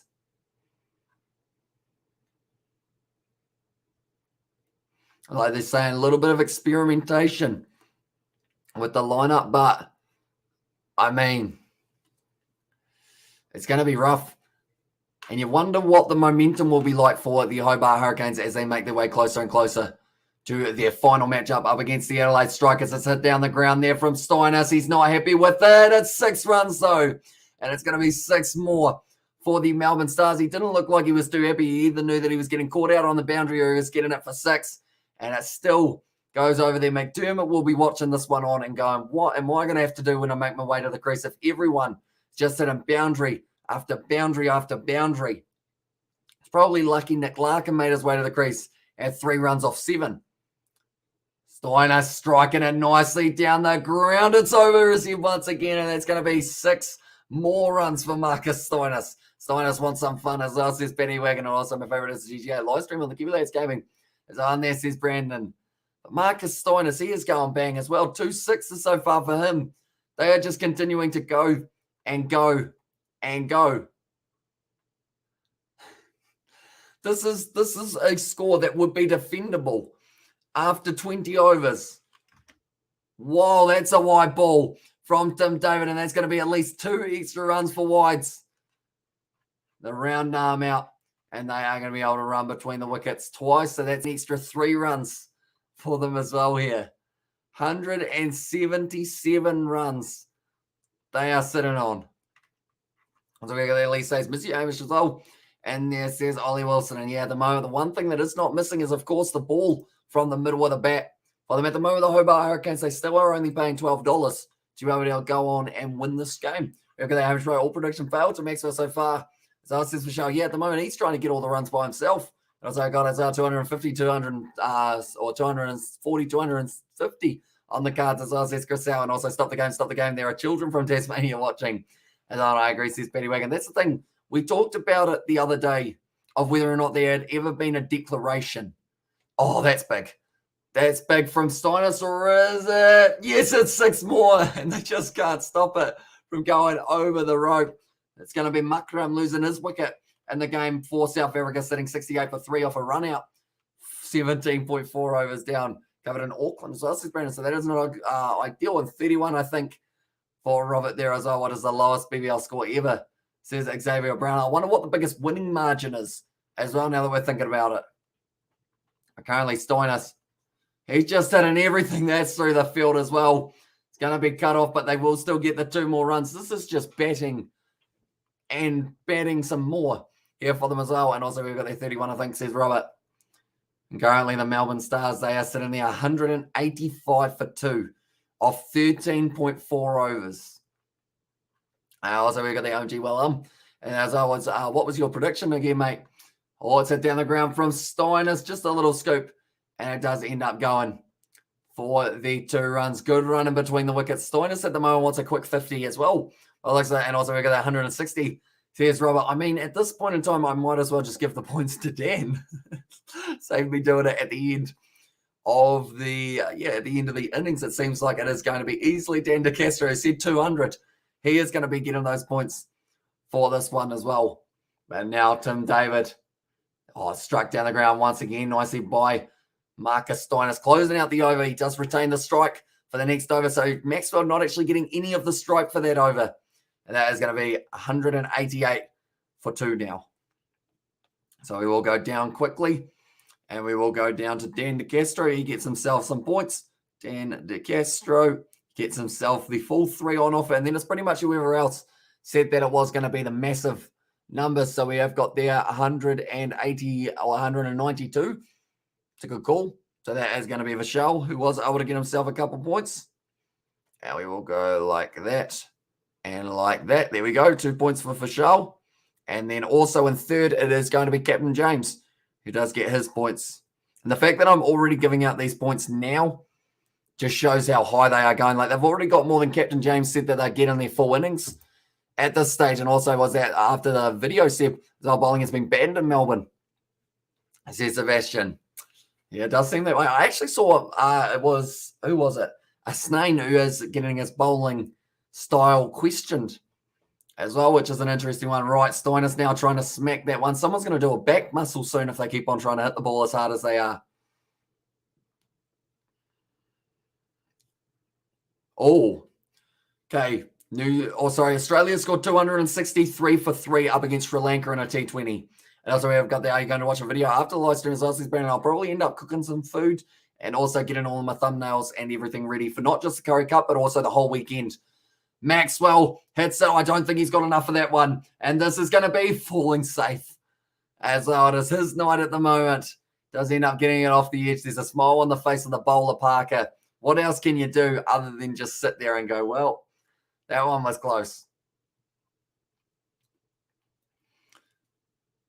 At the moment, it is going to be Parker. 2 singles so far. Marcus Stoinis. Oh, that's a very good ball from the young Parker. He's gone for 14 runs so far off 1.3 overs. He's probably one of the most economical bowlers, to be honest. In fact, he is. He's the only bowler going at less than double figures at this point in time for his overs. But, of course, if he ends up going for more than 20, Stoinis hits it straight down the ground. That was almost 6 runs. He just uses the bicep there for Marcus Stoinis. I think it was 1 bounce 4.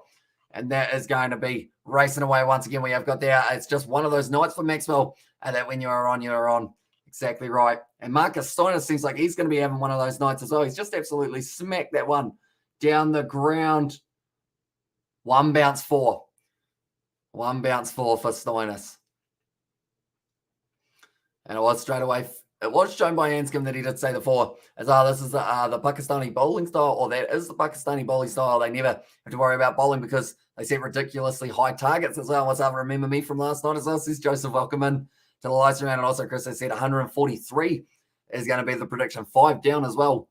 So still a couple more wickets that will be coming in favour of the Hobart Hurricanes, and they will be hoping for them very soon, I would think, the way that it is sitting. But anyone who is new to the channel, be sure to leave a like and subscribe. This has been absolutely exceptional batting from the Melbourne Stars. That's a dot ball. At this stage, we clap dot balls because there is going to be plenty that they are going to be requiring for this one, the Hobart Hurricanes. At the moment, they've got a 2% chance of winning this one, minus 335 for 2. As and there's Betty Wagon. Stoinis hits it over the field. Once again, nicely played, and it is going to be just they do get back for the 2, so good running between the wickets here. And 243, Chris said, as I says, Robert, he did indeed. And currently 15 overs down, 196 for 2, and dot ball as well. And there's Sebastian with a whole heap of celebration. He's got the party ones, he's got the clapping, he's got the boom, he's got the tiger, he's got the bear, and he's got himself the panda as well by the looks of it. But at the moment, the highest totals, they've got all the stats coming up, but it was the Thunder who got 232. Then from there, 223, 222, 219 is the highest by the Stars. 219, the Thunder also able to get that massive total for themselves as well. And that was actually last year up against the Stars that the Thunder were able to get 219. Tell you what, this is going to be an interesting finish to this match. It was actually 2020-2021 season that we also saw the Thunder hit 232 runs. That would have been when Alex Hales, Usman Khawaja were just running rampage. Alex Ross, as well, the sweetbologist, would have been in there a little bit. As anyone who's new, sure to leave a like and subscribe. We are going to be back for the finals that are taking place on, first of all, Friday. Then the next one is Saturday, Sunday night as well. And then after that, it is Wednesday next week's. And then Friday is the grand final. It also does George watch cricket as well. Not really. The only time he's watched cricket in the last year was when we did our 2-hour live stream of the Ashes of George Learns Cricket. Other than that, though, I don't think he's seen more than about 3 hours. Reverse hit there from Maxwell. Tried to find it through the gap and wasn't quite able to. Thought about taking the quick run. Lavishana, he's still got a smile on his face. He is an ex-man from the Melbourne Stars as well. Marcus Stoinis, he is the man who currently holds the record for the highest score in a BBL innings with 148. Maxwell actually only sitting less than 30 away from being able to top that, but they have less than 30 balls left, I believe.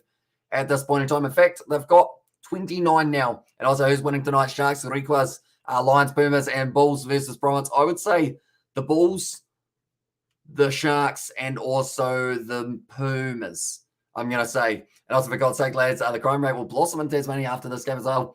And this is passion. I mean, it's certainly going to be, I mean, if you were sitting down excited for this game, wouldn't be ideal. It would give you a little bit of a second guess before the finals, but they should still be fine.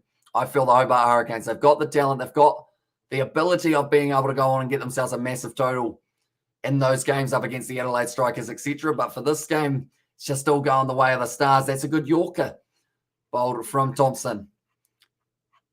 At the moment there. 8 ducks in a team. They are just talking about, which of course is not what we have got there. Did you see the video I shared on Instagram to the chat on Discord? Is that the one of Marnus Labuschagne dancing? Or like the head of Marnus Labuschagne on a video? I believe if I'm crying because Brisbane Heat not qualify. I think Melbourne Stars will get 250 for 3. As on there says Ryan, and there is a good chance that they will be able to do just that. Maxwell goes. He hasn't got all of that one. It's going to be falling safe once again, though. Darcy Short not able to cut it off. And they do get themselves another 2 runs. When it's your day, and this is certainly Maxwell's day. 200 runs for the Stars after 15.4 overs. Even if it slows down, it's over 210 at least as well. Even if it slows down, it's over 230 at least, I would say, at this point in time. With the amount of time that they've got left, McDermott is probably thinking, what's he got to do to hit big as well? Yeah, it's not a small ground, the MCG as well. Maxwell reversed it there. Not quite working out for him. I think it hit him on the thumb. And you always wonder, when you're in such form, where does it go? In terms of like, where does it go when you try and play like a reverse sweep or something like that? Why don't you just stand there? Just keep on smacking as well. Well, sure, as I said, Betty Wagon and Hamish, were you smiling yesterday? You were spot on with the score prediction. And yeah, that's the one which was funny as well. I did indeed nail it. So I had a big smile on my face, similar to what we saw for the rugby as well. Maxwell, that time gliding it through the gap. And also 232 is the BBL current record. Let's break the record, Stars. And currently, Jordan Thompson, he doesn't know what's going on at the moment. He can't believe it. But you can't do too much other than just smile. He's only gone for 8 runs of that over. So take that every day of the week. But currently, the Hobart Hurricanes, they are sitting there with I mean, you can't put money on the Stars anymore. Hobart Hurricanes, they are paying $14 per dollar. And at the moment, for them to win is 2% likely. Although more than likely, I would say it's probably going to be a bowled out. Maybe, because I don't think you can't really risk it. You can't really go, you know what? We're not going to go completely ham in this one and see whether or not we can somehow pick ourselves up a massive, like go to around 200, because you still want to keep your form as well, of course. But currently, Glenn Maxwell, he's just going and going and going here for himself, and he is working his way closer and closer to that 150. If he can get there, it would be extremely impressive, definitely with the amount of time that is left as well. But now it's going to be Parker bowling. Hit down the ground from Marcus Stoinis. Like they're saying, if they get Maxwell on strike, he's going to be dangerous. And also we have got there, I have a good feeling they will smash it as well. And there says Betty Wagon. I think David might be trying to reach Maxwell. So it says Robert, I mean, at this stage, something's got to slow him down, because or else he is going to be moving on to probably past that 150 mark. It's a massive full toss. He chased it. Glenn Maxwell there rather than leaving it alone, and he does end up picking up the single for that one as well. And also Barkey was willing to take the risk of flighting that one down there, see whether or not he can lure in Glenn Maxwell. He's got a massive smile on his face at the moment, Maxwell. I wonder how high up he will be in terms of the golden cap after this performance, because he had quite a few low ones, but also he was able to get himself the 100 a little bit earlier on as well. And also this is like what Bracewell for Wellington did. Yeah, it was indeed. Although that was the second innings, of course. Can we see it? Oh, that's a good shot from Marcus Stoinis. Classic cricket cover drive.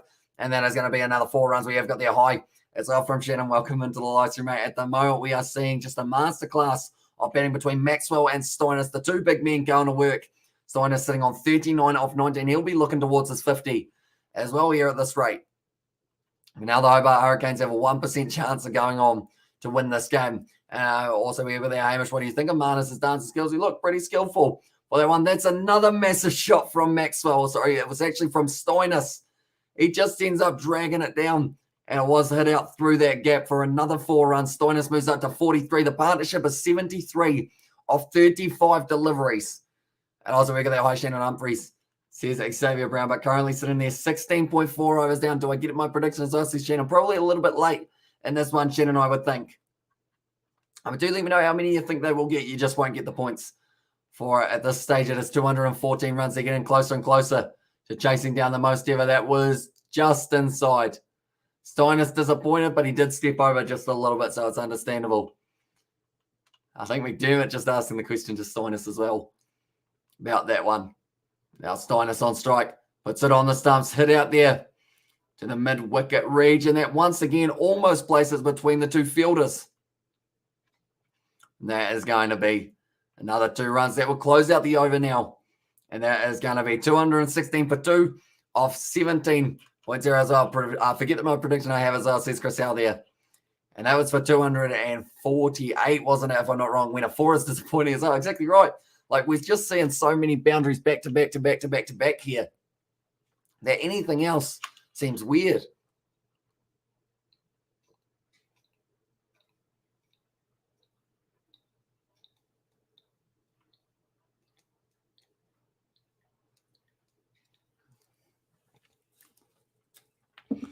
We have got there 249. And also, what was my prediction as well, says Paddy Wagon? I can tell you in 2 words, too low.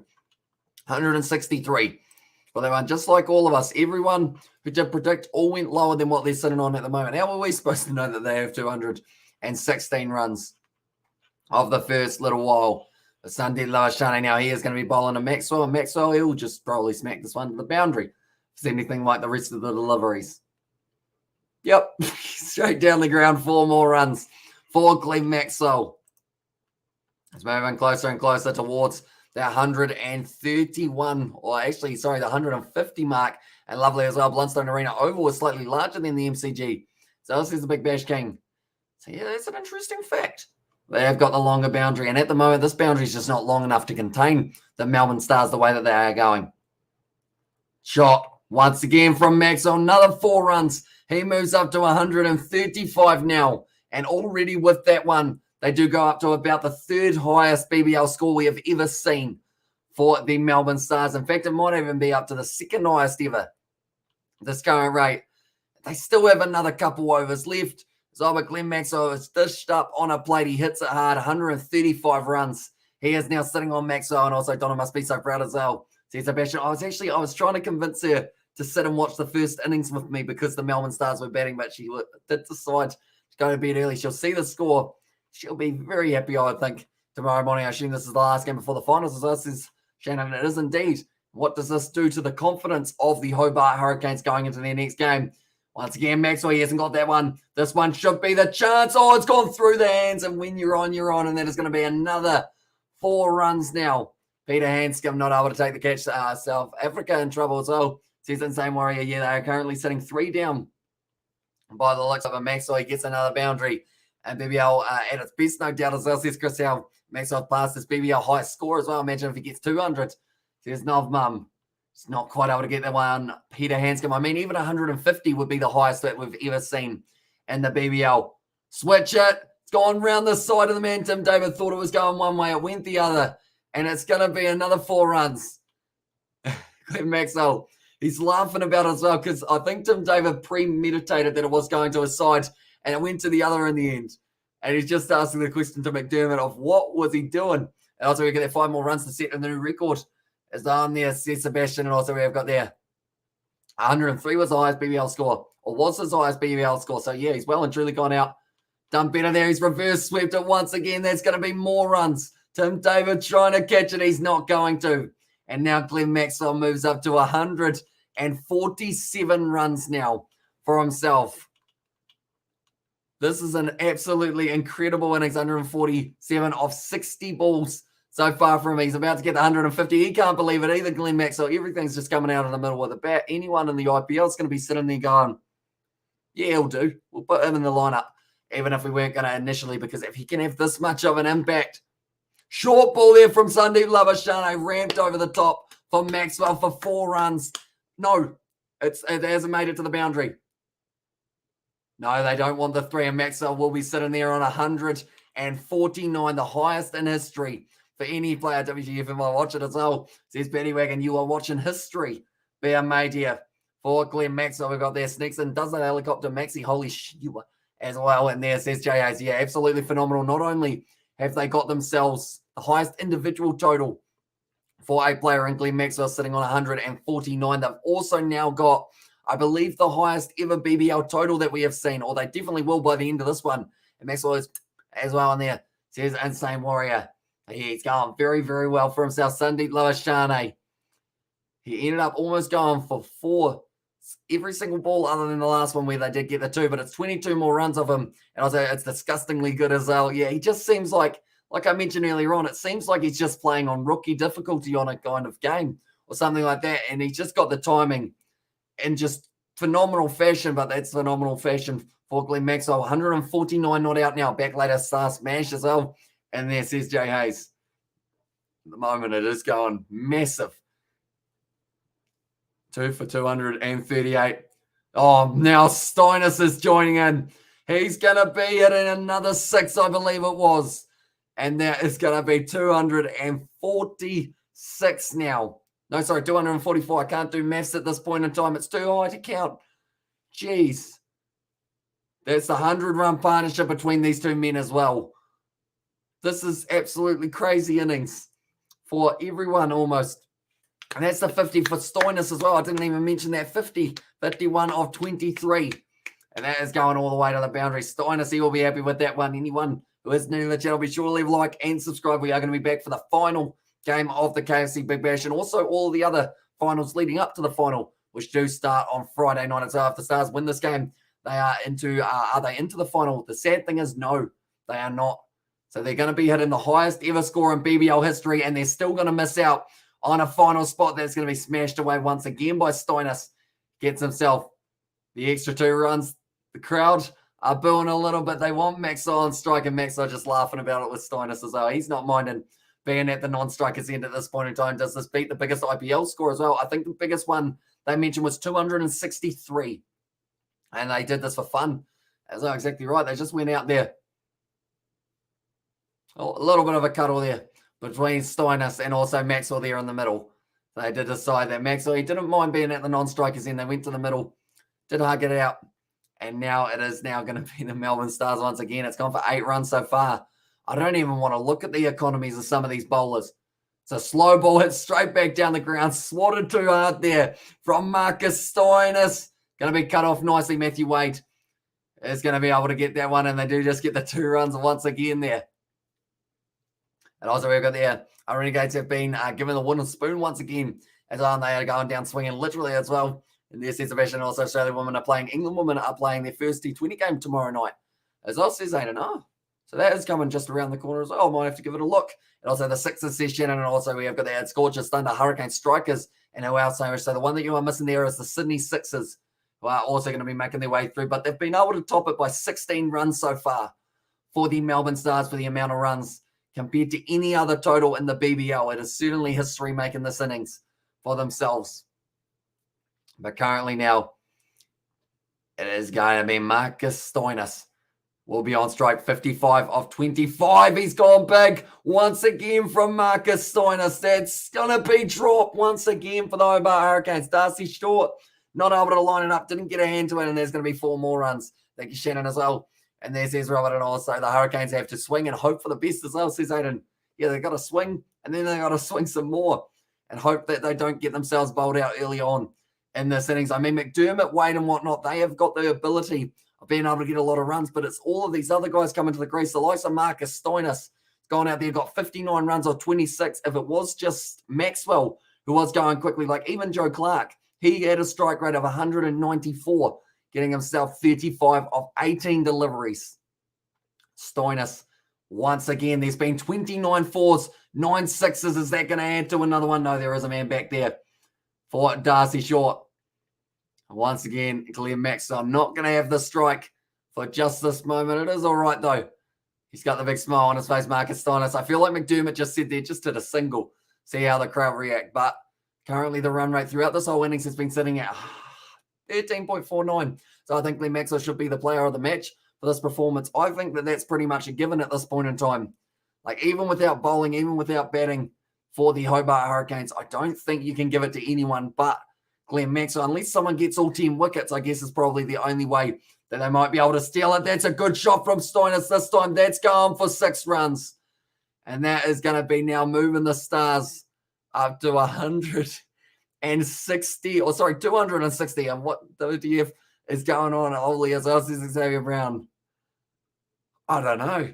I feel like now I want to try and chase this down on Cricket 19 or Cricket 22, see whether or not it is possible to be able to chase it. It's going to be very tough, though, if it did end up going for it, because they're just smacking boundaries all over the place here. Currently, Marcus Stoinis, he's on 67 of 28. He's still got a chance of reaching his century as well if he hits a few more sixes in the final over.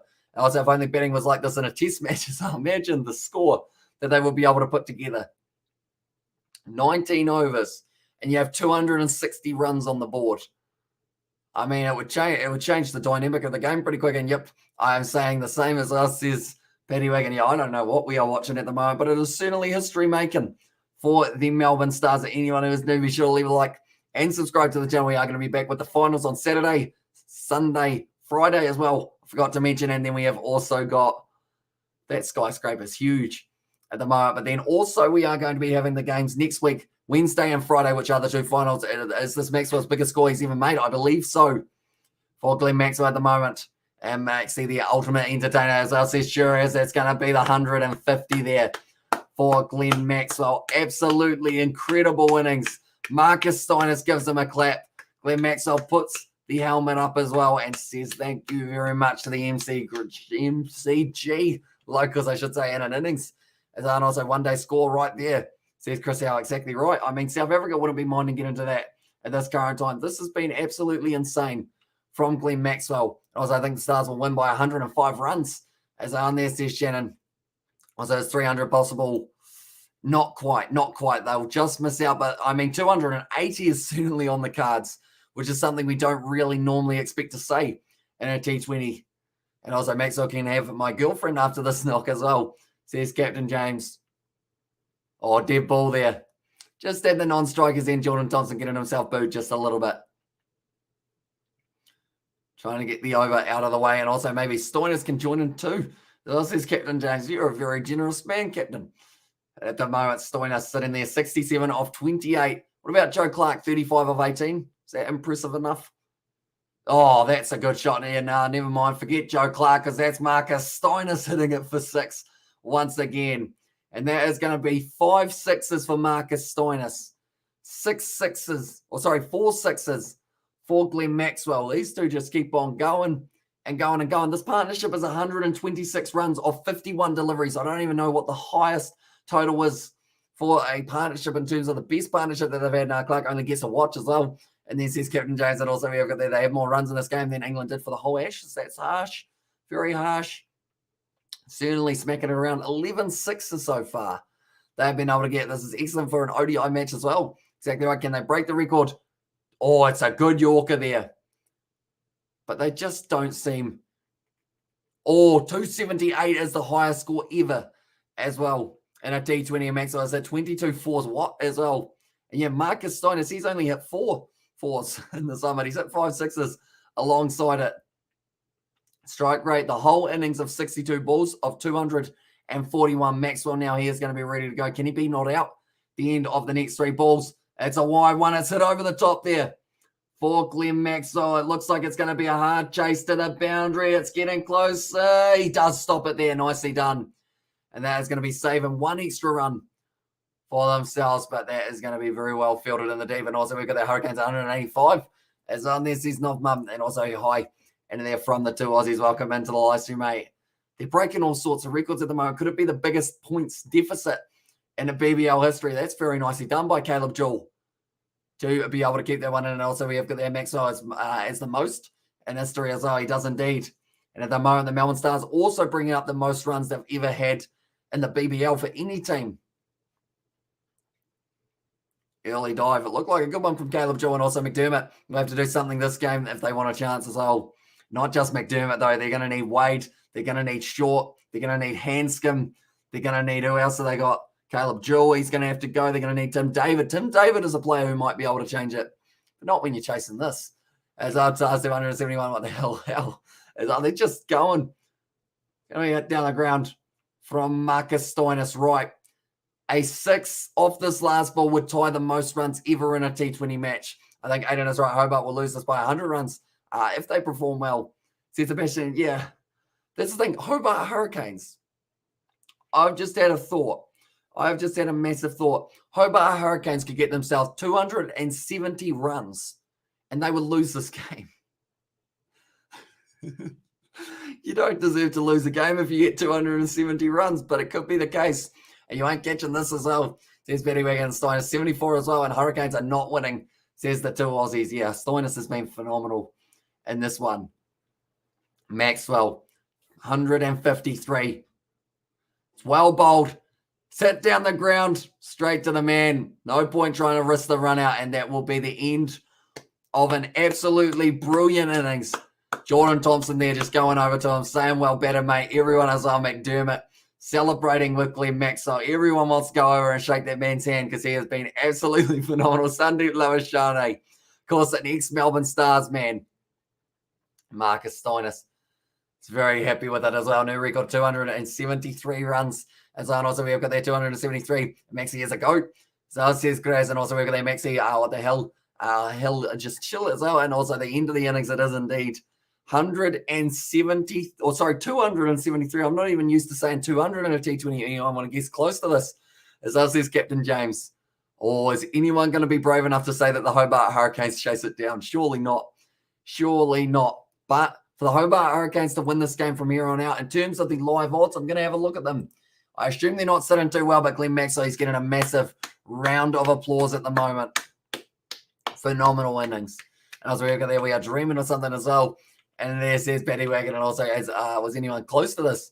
Or anyone's guess close to this? Sorry. No. 200 was the most that we had from Dan DeCastro, and he was the closest that we did have throughout that one. I feel like if anyone literally went 260 at the start of the game, everyone would have been like, you're an idiot.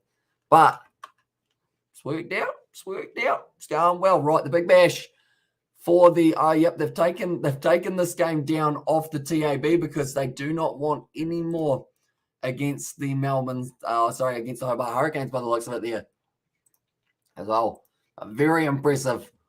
Big numbers from all of the bowlers. The best bowler of the day was actually Thompson and Parker, who both only went for 10 runs and over, and also Owen also only went with that as well. Yeah, I watch most of your vids, and I watch every AFL YouTuber as well. And there says Graz. Also, he says it was the two Aussies to Graz. And also we have got there, it's saying Hurricanes 100, short of the target, 174 runs, right? So I guess the big question, ladies and gentlemen, if you haven't already, be sure to predict how many runs you feel the Hobart Hurricanes will be able to get for themselves. Are they going to fall over? Are they going to play this one as if they want to win, or will they just play their normal game? Say, we've lost this one. Let's get into our next matchup. That is going to be the final up against the Adelaide Strikers, which is definitely going to be away from home because there is no possible way to catch up at this rate. I wouldn't think 205 as well, says Captain James. How harsh am I feeling at the moment? That's the big question. I'm going to say, okay. 209 from Shannon. I'm going to be the bearer of bad news. I'm going to say they get 162. Also, remember the 436 ODI. Everyone that said South Africa won't get score. As I says Freaky there. And also then try, but won't come close. Or they'll try, but won't come close. It's saying, yeah, at the end of the day, if they can somehow chase it down, like that's the thing. Like I mentioned, they could get 270 here and still lose this game, which would feel very harsh indeed. But while we are at it, I am quickly going to let my cat in of the window and I will let him out of the lounge, give him a quick feed. And then at this stage, we will be back in a very short moment. I did get your prediction though, Paddy Wagon. So no panic there. So we will be back in about 1 minute's time. So we'll see you all very shortly.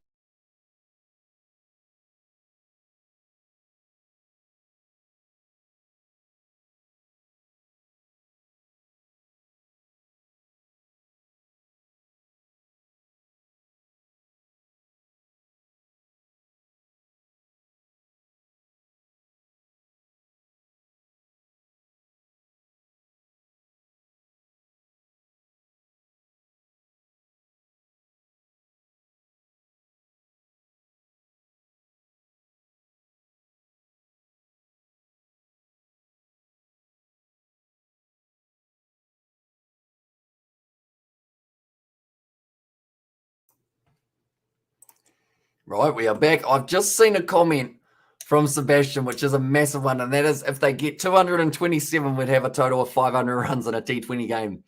That would be absolutely insane as well, but this will not be an easy total to try and taste down for the Hobart Hurricanes in any sense of the word. Even getting 200 seems like it will be tough for them. And also be back soon, mate. What a score for the Stars as well. And also, there you got my prediction. I did indeed. And also, they'll get out slogging to cow corner every time. And that's the thing. The MCG is not a low or kind of like a small boundary. So it's quite big. It's quite big. So it is going to be tricky.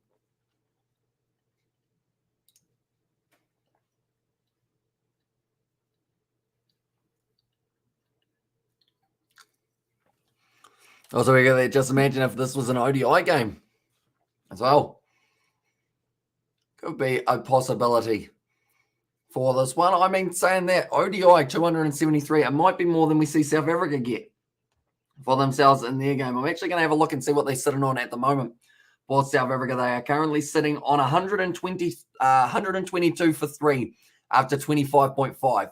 So currently they're going very well for themselves, the Melbourne Stars, if you consider that score in the ODI. But Vavuma sitting there on 45 not out.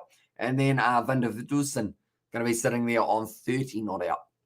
So for that game, Quindley the Cock, he was able to get himself a total of 27 runs. Not too bad for him. So, and also we got that no chance Hurricanes winning as well. You are covering one of the rugby games later on tonight, tomorrow morning as well. Says Norman, we are indeed. We have got 2 of those games that we are going to be covering. And that is going to be the first of which is the Griquas versus the Sharks. That is the first one. And then the second game that we are covering is going to be the Blue Bulls taking on the Western Province. So we've got those 2 games. The first of which of those games, one moment, we will make sure that I've got the right times. So there is a game in 3 hours, but we're going to be missing the Golden Lions versus Pumas. That would be starting at 2:30. So our first live stream will be starting at around that 4:45 a.m. mark. And then also Western Province, 7 a.m. versing the Bulls as well. And also we got our Stars to win by 120 runs. As I says, Aiden there, as the prediction, good prediction there, mate. Hopefully, we'll be able to pay off for you. But yeah, the Hobart Hurricanes, I feel like this innings is going to take a little while because, I mean, that first one ended up taking about an hour and 40 minutes, and this one may be no different because both of these sides will just be going out there to swing. And, I mean, the ball, if it swings around a little bit for the Melbourne Stars, they've got still a very good bowling attack that they can use. Like, they've got Brodie Couch, Sam Elliott, Nathan Courtenay, Clint Hinchcliffe, also Bo Webster, and Tom O'Connell. So I feel like they've got the potential to be able to take out this Hobart Hurricanes game. And what does it do to those players who are playing in this game that then have a game up against the Adelaide Strikers? Might as well just post the whole game. It does says Sebastian there. Could work out for them. So yeah, I feel bad for whoever's going to have to try and pick what 4s get cut out of the highlights because too many keep an eye on Angelo Davies for Western Province in the Bulls game. So I'll see that, and so we'll have to keep an eye out for him as I sleep from too much work. And there says Paddy Wagon. And also we have got their 700 plus from Paddy Wagon there as well. But we will be covering those 2 games of the Curry Cup. Like I mentioned, they should be exciting ones in the middle of the night here in New Zealand. I'm just looking through a couple of the lineups. The Sharks look like they've got a good side, but also the Griquas are a fun team to be able to say, even though I still pronounce their name slightly wrong for myself. But Maxwell, he was able to get, you're hearing this right, 154 runs for himself of 64 deliveries, 22 4s, 4 6s, strike rate of 240. Then Joe Clarke, 35 of 18. That's actually a decent effort from Joe Clarke, you would say, in a normal circumstance. And then Stoinis went out there, got 75 of 31 deliveries as well. So he was absolutely insanely good in this one. And also Angelo Davies is an ex-Blitzbok as well. So he's in there. And also we've got the Hurricanes in the final as well. Says Big Bash King, they are indeed. They will be taking on the Adelaide Strikers, and it's whether or not they have a home game, but more than likely it will be a away game for those guys as well. But they would have loved a home game. Nah, not for these circumstances. With the fact that the Melbourne Stars just went out there and went absolutely berserk throughout this innings. There we go. We have got all of our lineups that we've looked at for the Curry Cup. I was just having a look through it. It's interesting to know how the different competitions have different formats and whatnot. I see 2 mascots in the background running around the the MCG. Currently, the highest totals, they actually almost bet the previous total by 40 runs. In fact, they did 41 extra. Right now, hear me as well. I just have a feeling that the Hurricanes chase down the runs and win. As this is tricky there. Ooh, okay. You're going for the Hurricanes in this one. I'm going to have a quick look, see whether or not they have brought them back into like the odds of this matchup. I don't believe they are there. No, they're not at the moment. But if they do end up putting them back on, who knows? Maybe it's a sneaky wee dollar, even though I don't have a dollar, unfortunately. Sorry, did you get my prediction? I didn't hear you. I say if you did as well. And there says, Patty, one moment. We will go here. And you did say 179, Patty. And also, we have got there Hamish occasionally. The Riquas sometimes cause a few upsets. So you never know as well. And there says, Aiden, yeah, it should be a good game for that one. And I did enjoy watching the Riquas right at the end of last season. So I've got there Hobart Hurricanes, Melbourne Stars Fire as well. And they're from 100%. Currently, they are just showing a few more ads and we're back out on the field. And it is going to be not an easy venture for the Hobart Hurricanes. They need McDermott to fire. They need Wade to fire. They need Short to fire. They need Hanscom to fire. They need Jewell to fire. And they need David to fire. But if all those men do fire, then we've got ourselves maybe a 500-run matchup, which would be absolutely insane. Who's your team as well? Says Susanna, I'm actually from New Zealand, so I don't have a particular team that I am extra fond of in terms of a favourite, but I just love watching all of the BBL. And we are going to be covering all of the games heading into the future with the finals just around the corner. So, Legend says the Hurricanes bowlers are officially unemployed donkeys. It's on there. Says Sebastian also, what are the odds of McDermott to make 200? As well, says Aiden, I think they've literally taken all betting options for this game off the TAB here in New Zealand. And they've gone, nah, not happening. We're not letting you put any money on it. So whether or not McDermott is an option, literally doesn't have him there. It's interesting that they would take it completely away. Maybe they'll bring it back at halftime or like once they get back out there. But yeah, they don't have it here for us in that Kiwi land, that is for sure.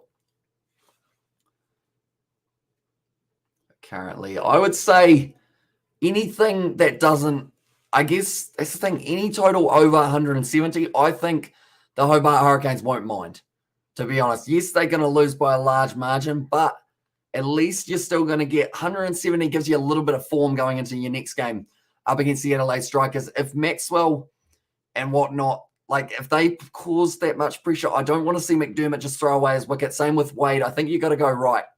We don't think we've got a chance here, so we might as well just go for it. Play a little bit of an aggressive game, set our own total, say 180 or something is what we need, and just try and chase it down nicely.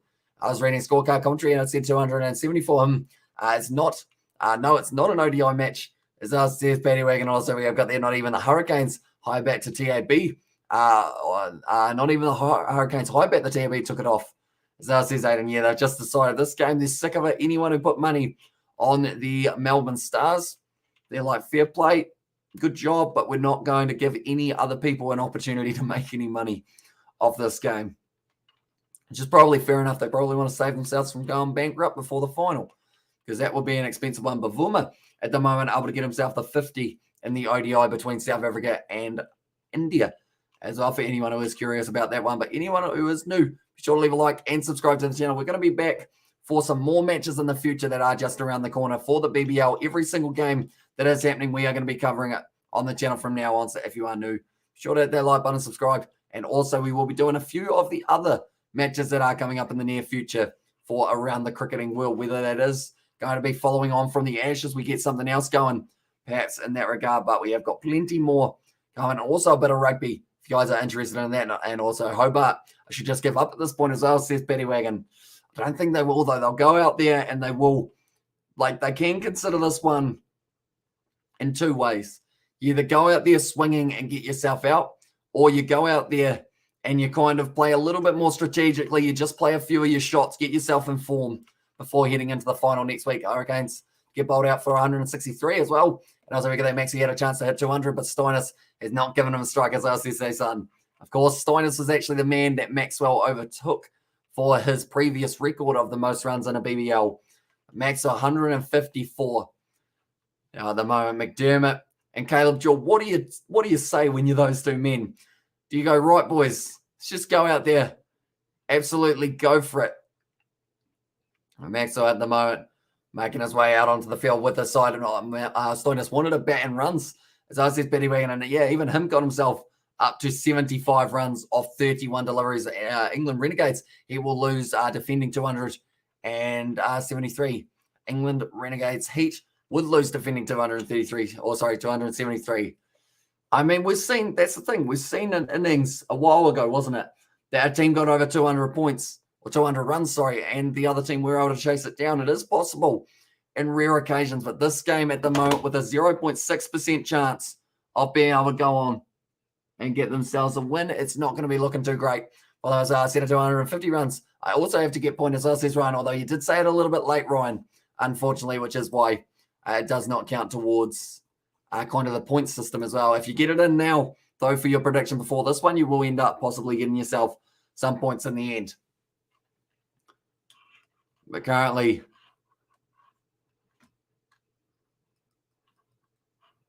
like they're saying in the dugout, they're just looking at that one. Nope, settle down, run. As there says Paddy Wagon. Bo Webster. Oh. Okay. I thought there was some rain, but I think it is just kind of the fireworks and whatnot from before. But currently now, Jewel is going to be at the crease in Hobart Hurricanes, 210 for 7 is on there, says Ryan, so we will mark that one down. But Caleb Jewell so far, he's got 178 runs in his BBL career for 2021/22, but it's still, he's going to have to double that, or at least get half of that to be able to get a decent chance of going forward. In this situation, McDermott at the other end, though, he averages 50. He's got a strike rate of 152, which wouldn't be enough. I've just realized they need to go at about a 250 strike rate to be able to get themselves towards the title, but it is going to be the youngster now, Sam Elliott, will have the ball in hand. A lot of pressure on him, and this was Maxie's 100th game, by the way, as I says Paddy Wagon, it was indeed. So not only was he able to hit himself, I believe it's 106 in this innings, but also his 100th game, which is absolutely insane. Running in now.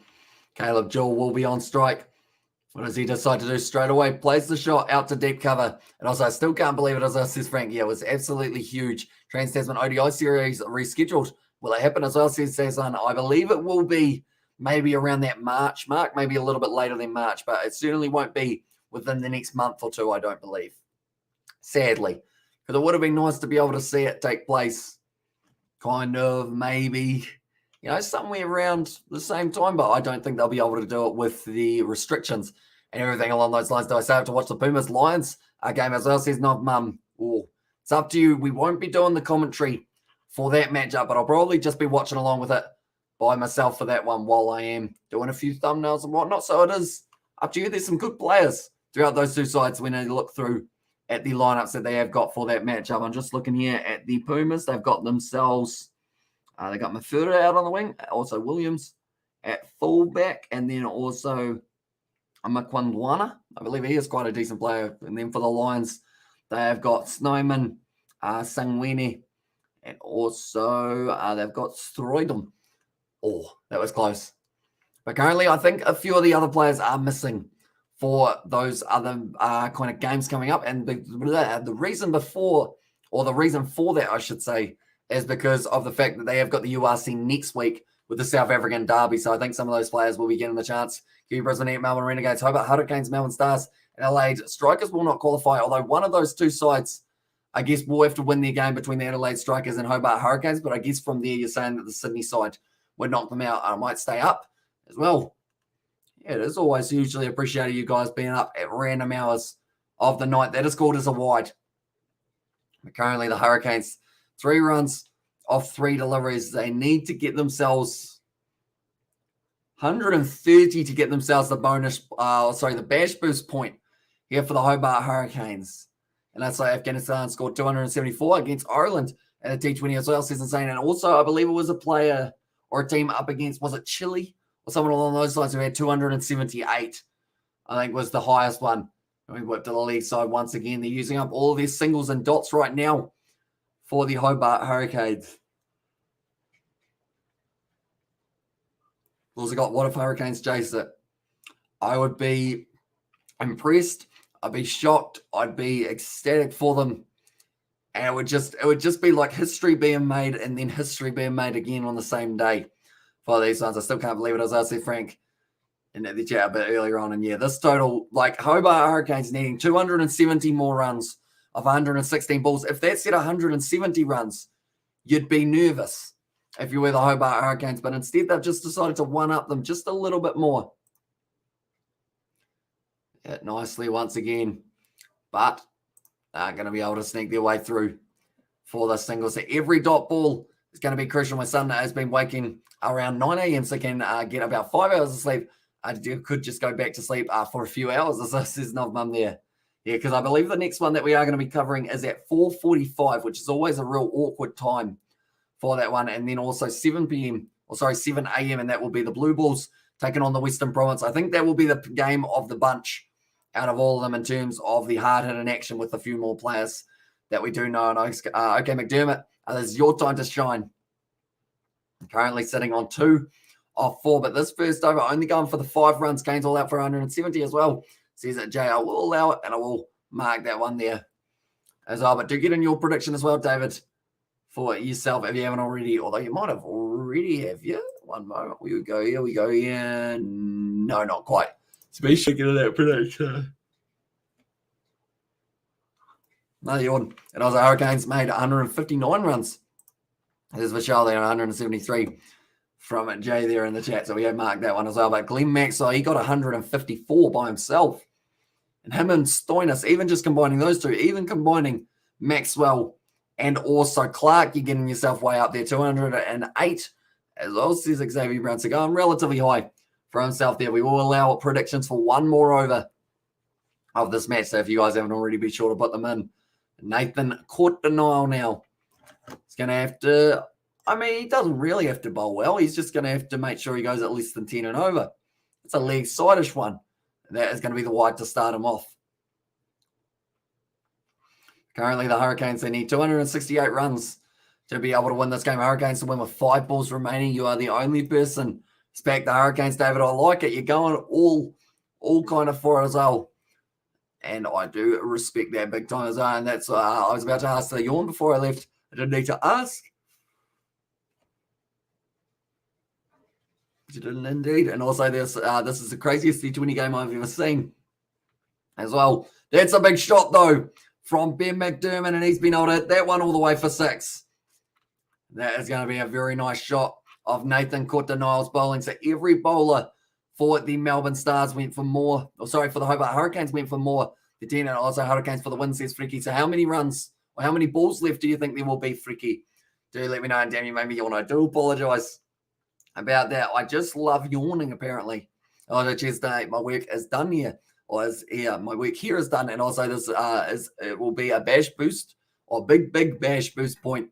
And there says Big Bash King. And yeah, they currently need 131 to be able to get themselves that bash boost point. McDermott strikes that one nicely.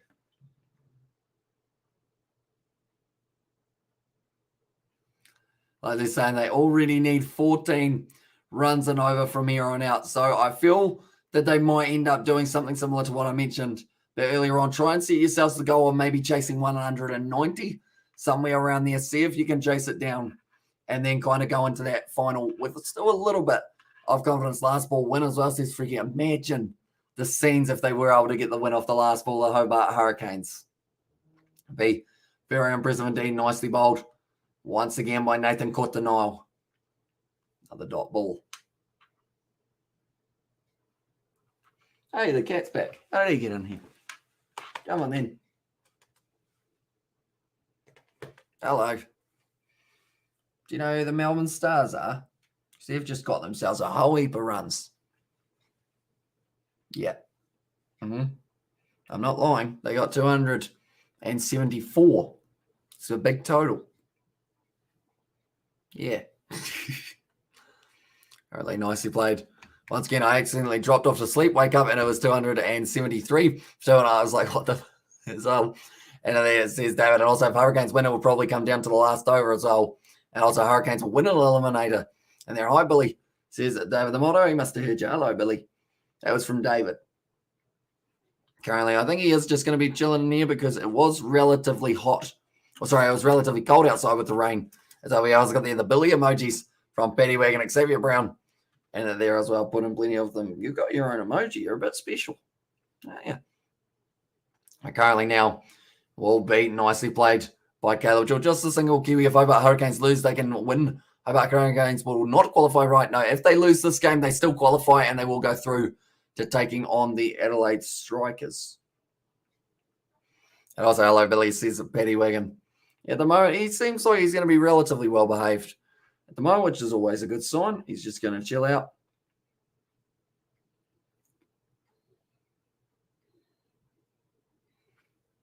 Also, currently, Maxwell, I wonder whether or not he'll bowl, or whether he'll decide, I've done my job with the bat, I'm not going to risk it bowling. Everyone in my figures, I'll just go for it with the bat, leave it to the bowlers, see whether or not they can get the job done. I've got to make sure that my headphone cable is in the right place, or else it will be poking him, which he will not be too happy about. But caught denial now, pitching it up, hit down the ground by McDermott, gets himself the single. Oh, digging in the knee there. 2 overs down, 15 for none now. Also, we got there, Kiwi go to David Welly. Is in Pakistan already as well, says Ryan. So maybe trying to get acclimatized, get used to the conditions, just to get himself warmed up and ready to go for the near future for the PSL, which is just around the corner if I'm not wrong. But currently, England versus Australia, the schedule for the Ashes tomorrow is the first T20 between the two women, and that is going to be at 6:40 p.m. tomorrow night. Then the second one will be on January 22nd. I wonder whether or not we will be covering that one. I don't believe we will be, but I'm not too sure yet. And also, look at there, what's your cat's name? Says Frank, my cat's name is Billy. At the moment, it looks like he wants to attack my arm, which wouldn't be ideal. It also has the IPL and Cricket 22. I don't believe it is, but they have got the Caribbean Premier League and also the Big Bash is in Cricket 22 as well. And Billy, and there says Paddy Wagon, but currently McDermott sitting on 10 runs off 9 deliveries. Jewell sitting on 3 runs off 3 deliveries. They need someone to step up and go at a strike rate of about 300 here if they want any chance of being able to go on and get close to this total, let alone be able to chase it down and win it. He's got a little bit of a ramp on it there. McDermott, 4 more runs for that man. I mean, Maxwell by himself got 22 4s and 4 6s. That's a very big number. That is for sure. But currently 107 balls left. Try and chase down the 255 runs. And also Kiwi winners the Caribbean Premier League. I think it recently finished, so I don't believe it is going to be coming around the corner for another maybe 6 months or so. Good shot in the end from McDermott. He's going to have to use quite a few of the unorthodox shots that he does have. Just talking about Marnus Labuschagne there, of course. That man knows how to bat time. Our cat steals my chair. If I get up, my one is exactly the same. Like pretty much he's sitting on me now. He's just waiting for me to go up, put some chips on or something like that. And then he will have the seat for the rest of the night. And I have got another seat behind me. And normally what I do is just pick him up on the seat and then just move the seat to a different spot and leave him on the seat and then just get my new one. G'day, I'm back as well. Says the 2 Aussies, nice shot. Nicely bowled as well. And also Hurricanes are doing all right. Says the 2 Aussies, they are at the moment, but they do still need the required run rate of 14.5 and over to be able to go on and win this one.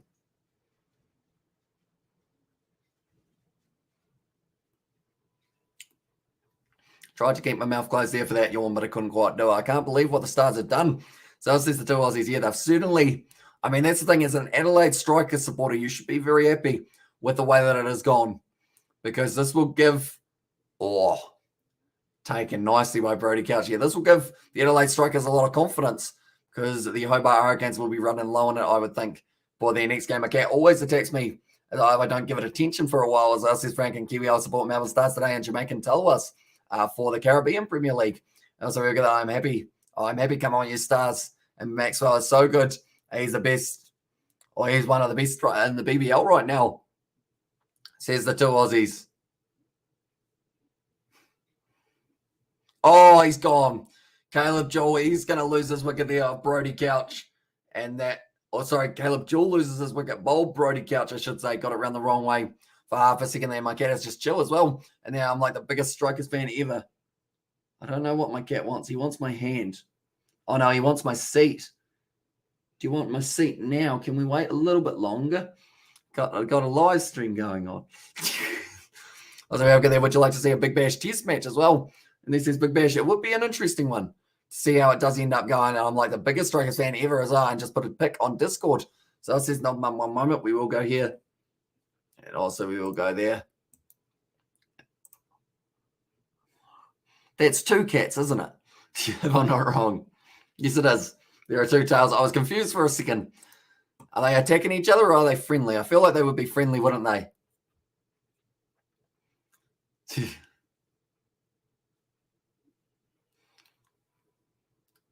But Nathan Lyon at the moment, he was loving a bit of the attention as well from the Barmy Army crowd, from the Ashes as well. And also we've got that good wicket as well, says the two Aussies. This is an important one to get early on. And yes, as I says, Nov Mum.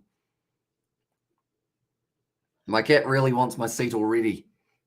I'm going to try and stay extremely still so that he doesn't think I'm getting up. You're getting close to 10K as well, says the two Aussies. We are indeed. We're getting closer and closer every single day. So if you are new to the channel, be sure to leave a like and subscribe. It is hugely appreciated. That's off the outside edge, and that is going to be the 4 more runs here for the Hobart Hurricanes. They are most friendly. The boy white one can be a bit mean as well.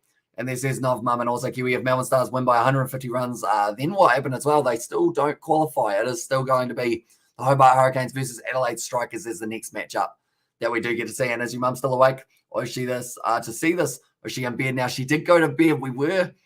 I tried to convince her that maybe she should stick around for the first innings of this game since the Melbourne Stars were batting first, but she decided against it. And I would wonder how big the smile on her face would be at this current stage in these kind of circumstances that they were able to get 273. And do you think Strikers can win with Head and Kerry in the team? So this is the two Aussies. I mean, it's a decent shout because they have got some capabilities. Oh, no, the cat's just put fur all over the keyboard. You did that, didn't you? That wasn't me. I don't have fur. And I'll tell you that what's your favourite A-League team. I do like the Wellington Phoenix just because they are the Wellington Phoenix and they are the only team from New Zealand. But I also quite enjoy watching. Who was it that I quite enjoy watching? I think I quite enjoy watching. Oh, he wants my seat. No, he doesn't. He's going and finding his. That's a good shot down the ground from McDermott. And that is going to be 6 runs now for himself as well. We have got the as your mum. If your mum is awake, get her here. As I said to Aussies, nah, she is still asleep at this point in time, sadly. But she might be around for one of the live streams in the future that we do get to see the cat. Or not the cat, sorry, the mum, I should say. Apparently, I am just looking at pictures of the cats. Oh, yeah. It's kind of like my cat, except it's grey rather than being kind of ginger. Oh, that's a good shot from McDermott, hitting it straight down the ground. Apparently, he is sitting on 21 off 12. Even if they don't chase this down, if he gets himself a century here, that will give him a huge amount of confidence going into the next round of Hobart, or Kiwi. If Hobart lose from the Adelaide Strikers, then Adelaide Strikers first scorches Sydney Sixers and Sydney Thunder will go to qualify for the semis as well, says Ryan. Almost, but also just not quite. So pretty much how it is going to be going is whoever wins that game between the Adelaide Strikers, that's a big shot there from McDermott, and that's going to be 6 runs as well. That's a brilliant shot from McDermott. He is going very nicely for himself in the early stages of this one. But yeah, pretty much it is whoever wins that game between the Strikers and the Hurricanes goes on to face the, it will be the Sydney Thunder, I believe. And then whoever wins that game goes on to face the loser of the Perth Scorchers versus Sydney Sixers game. Or in fact, it might actually be you go on to face the Sydney Sixers for that next one. And I was very good there. What a shot McDermott as well. Says the Aussies. And hello there, says to Murray. Welcome in. I go for the A-League. I go for Adelaide United. As well, says the two Aussies. So you are an Adelaide man by the sounds of it. Currently, Bo Webster, it's gone 6-6-1. I'm just thinking of how many runs they still need. Like, they're hitting 6s, and it's still 14.4 runs per over. I will support the Adelaide Strikers as well. And there says Ryan. But currently, Thompson here sitting there 4 runs off 1 delivery. He's just got to keep on swinging and swinging and swinging here. If he does want any chance of helping his side anywhere near to the total, I mean, that's the thing. They've still got the potential of being able to get themselves the second highest total in BBL history.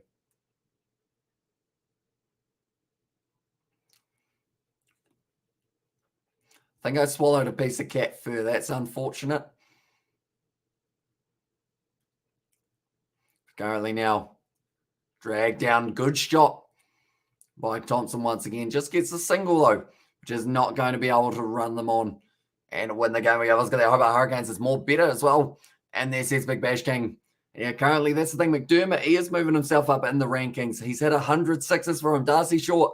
So actually 12 sixes short of the 100. Then Matthew Wade. Then it was George Bailey. And 86 is behind Chris Lynn, they have just said. for McDermott. A shot down the ground once again. Maxwell will be cutting it off. You do not normally get a run for his as well for the Bev show. And then there says Big Bash King. As well, also we've got the Hina is crying a lot because Brisbane Heat not qualified for semi-finals or quarterfinal as well. Says Ryan, although the good news is they will be still a team next year. So you have still got that to look forward to when you get to see the Brisbane Heat once again get another opportunity. Another competition. They'll learn from their mistakes. For the Brisbane Heat, they'll work out a way to get through. We've got BBL 100% as on there as well, which is, of course, Bangladesh Premier League. If I'm not wrong. Also, we have got there, McDermott has had a good year. He has indeed. I'll be disappointed if we don't see him in the T20 format for the future games, but then I guess it just depends. Like, you've got to have him at the World Cup, surely, definitely on Australian soil. If you got anyone missing, it's going to be the perfect moment for him to go, and can't wait to watch the final, says the two Aussies. So the first final, it is going to be taking place on Friday, so 2 days away from that one taking place. Then Saturday, then Sunday, then Wednesday, then Friday next week is going to be the final. And we are also covering the URC this weekend. We've got a couple games of the Champions Cup. We've also got the sevens that are starting up. We'll have to wait and see exactly how it does end up going. We've got another picture in the Discord. Is it a different cat that we have got for ourselves? It is indeed a different cat. It kind of looks like my cat as well. It's going to be well bowled once again. We will go like that as well. I feel like I need to post a picture of my cat in the Discord now, although you guys got to see my cat just before. In fact, I can do you one better. There we go. We'll put him up in the corner. Also, you're a ledge, mate. As I might be here for the rest of the game. You're a ledge, mate, as well. I do appreciate it a lot. And Big Bash, King Me, and David Willie is hoping Hobart Hurricanes lose, so Tim David will play PSL. So it says Ryan, although that's the thing. This stage, they do need Tim David to be able to have a real good chance. That's a good shot there from Thompson. That's going all the way for 6, and that's going into the crowd as well. Another big shot from the Hobart Hurricanes, who are actually sitting on 46 runs of one as well. Your cat looks nice as well. He is indeed. He is blind in the right eye, as you can see. But we decided rather than taking that out of the little emoji, we'd just leave it the way that it is as well. And how are you doing, Sonny, as well? And then he says to Murray, I'm doing pretty well. We've seen an awesome game of cricket that we have witnessed so far here. At the end of the day, we've already seen over 300 runs, and we're only up to 4.3 overs through the second innings of this one. I'm going to side shuffle just a little bit. There we go. Going over as well. My cat's name's Sassy as well. And it says Frank. And now O'Connell at the moment going to be bowling this one once again. So it's straight back to him. That's the caught and bowled. And Thompson here is going to be gone now. He will be disappointed with that one. A little bit of a soft dismissal from. They've still got Darcy Short. They've still got Matthew Wade. And they've still got a long batting lineup that they will have to try and tear through here for the Melbourne Stars. But currently playing aggressive. Just the easiest caught and bowled around that you will be able to get for yourself if you are O'Connell. Straight to him. Takes the catch as well. And very nicely done. And at the moment, the Hurricanes, they are sitting currently 46 for 2 after 4.4 over. And also my cat's name is Lion as well. And this is Betty Wagon. I believe that's Matthew Wade. Yes, it is, who is making his way out to the crease. So they've got themselves 2 men, Canada Longball and Matthew Wade, and also McDermott. But I don't think Wade will completely go after this one. Haven't been joining the streams as much as he did before as well. And this is the 2 Aussies. He is still about Sebastian. It is just normally random hours of the day from, I assume, more than likely we'll see him at the Curry Cup for the later ones as well. But yeah, he is still popping in and out every once in a while. Where is he? We had him a couple minutes ago. One moment. Where is he? Where is he? Where is he? Sebastian. Where's he gone? He's hiding. I think I've gone past him as well. Oh, there he is. Might as well just post the whole game as well for the highlights for that one. I think he said something since then, though. Was Sebastian? And also, do I see 273? You do indeed. That is how many they were able to get good wicket. That is Andy as well. And also, we have got the Kiwi. When will Tim David go to Pakistan? Muhammad Rizwan is waiting for Tim David. So it depends on when the Hobart Hurricanes end up getting knocked out, I guess, as well. Wade and McDermott are probably going to be doing well together. Good cut shot there from Wade. No run off it, though. O'Connell, he may have gone for a 6 in the third ball of the match, but certainly not worried about that too much now. He's been able to bowl very precise. Oh, it's hit straight to the man. And that is going to be the dot ball once again now. But nonetheless, that is going to be the end of the 5th over, and it is 46 for none now. And when they are Sebastian May, the slippery bastard. There's Sebastian. I wouldn't call you slippery, would I? I mean, when you see, it's a weird transition, but when you see the footage that we recorded today with me, George, Daniel, and Isaac on the game that we were playing, there's some interesting moments in that one involving slipperiness and all sorts. As I didn't do a weekly blog on my YouTube channel, but I did the Australian Open stream in case you watch it later. As says Frank, so I might be able to give it a little bit of a watch later on. Hopefully, I do get enough time, although I am going to be making thumbnails flat out after this live stream and also just preparing with the lineups and everything for the 2 Curry Cup games and preparing for the future games that we have got coming up as well. But hopefully we will be able to cover as many as physically possible for ourselves. Hobart Hurricanes have the best theme song in the competition. So as says the Big Bash King, I don't actually realize the sites had theme songs. So I'm guessing Maxwell 5 tonight as says Music Huey. You're guessing correctly. 154 runs for himself there. That's a good shot from McDermott once again. He's got it for 6. And this man's not giving up. 36 runs now off 18 deliveries is what McDermott is going to be moving up to. He still thinks he's got a bit of a chance, perhaps, trying to get this one going, but he's trying to put the bowlers under pressure, and that is exactly what is happening. He's hit quite a few 6s so far. He's already hit 4 of them. It's a good shot. Okay, that is going to be just the single, taking 154 as well. Yep, most in history for any single player in the BBL, and then also the highest total ever in the BBL by 41 runs. Keeping them alive when they're not. As I said to 2 Aussies here, but at the end of the day, yes, chasing it down is going to be pretty much impossible, but with McDermott getting himself a 50 or 100 here, it still gives them confidence 2 days' time when they go up against the Adelaide Strikers. So that will be the same for Matthew Wade here. I don't see him going hugely aggressive. It's more just get some time at the crease, see what the pitch is doing if you do have to have a game. In Melbourne, even though I like to think there wouldn't be too many other games in Melbourne, although the Perth Scorchers, they are allowed to pick where they want for their final game. So maybe they go Marvel, which would be an interesting one. Well, if anyone can do it, the games that this year will be McDermott as well. And also, my goodness, look at the run rate, or the required run rate of 15 and over here. And every time they get a single, that propels itself forward by just a little bit more. That's the thing. This ball, we're sitting currently 55 for 2. They've got a ball in hand. That was a big yawn. If they get a single here, I'd say it goes up to 15.5 or somewhere around that mark as well. They're going to be able to get themselves just the one. And with that one, wait for it, wait for it, wait for it. It's going to do it soon. It's going to do it. It's going to do it slowly now, by the looks of it, but it will do it in a short moment. It's got to do it.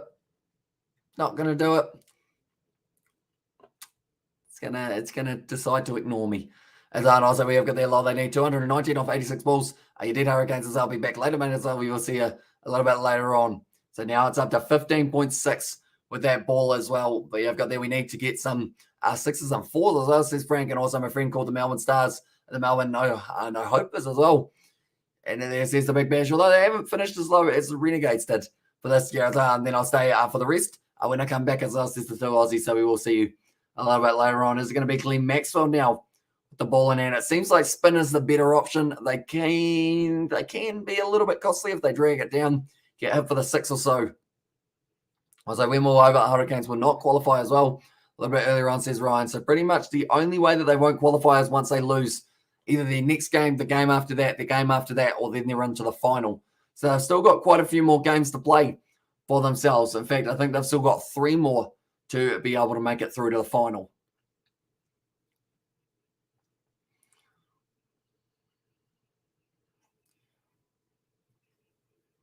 Okay, so they are just talking about the fact that Shield Cricket is actually just around the corner for these guys as well. And also Super Rugby, NRL, Six Nations, all of those competitions are all starting up extremely soon. Matthew Wade on strike, 2 runs off 4 deliveries, hits it to the leg side. Looks like he wants to run hard for the 2 runs. They just get the 1 though. Once again, did I fall asleep? Canada 16 hours behind Australia, 18U, 6 a.m. now. I missed the end. Is that a record? I must be as well. 273 OMG, says Dan de Castro. So pretty much record for the most runs scored by an individual player. Glenn Maxwell overtaking Marcus Stoinis, who did have 148. Maxwell ended up with 152. Highest score in the BBL by 41 runs, overtaking the previous 232 runs. That was the highest that Kiwi Mahamat Rizwan is waiting for Tim David without sleeping as well. And then there says Ryan. So he might have to get some sleep at some stage because he might be waiting a little while for this man. But currently, it is actually going to be Elliott bowling this one, and the Hobart Hurricanes minor premiers in BBL 8.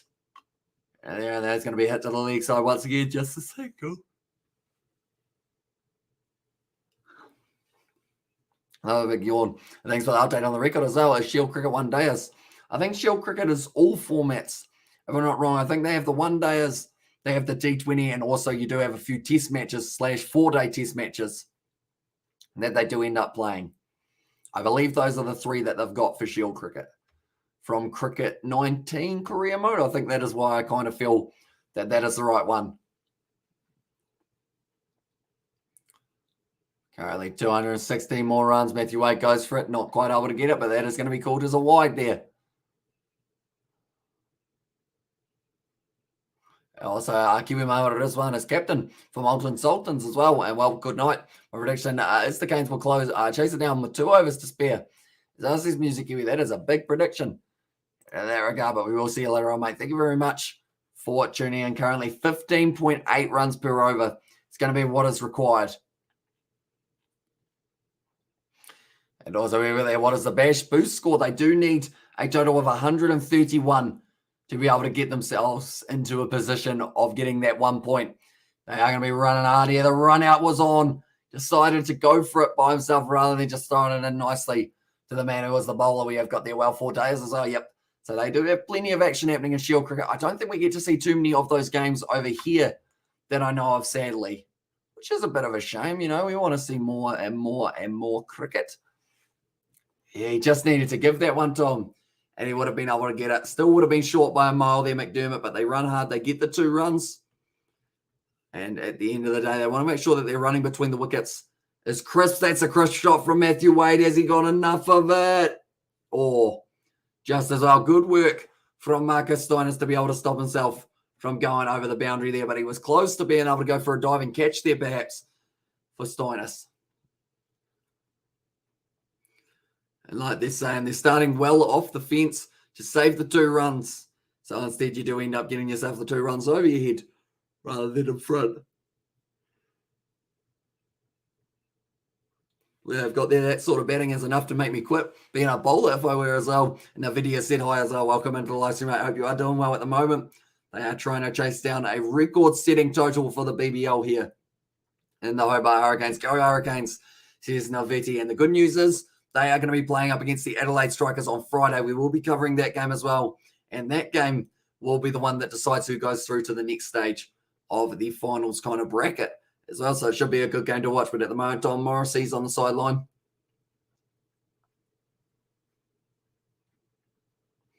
Oh.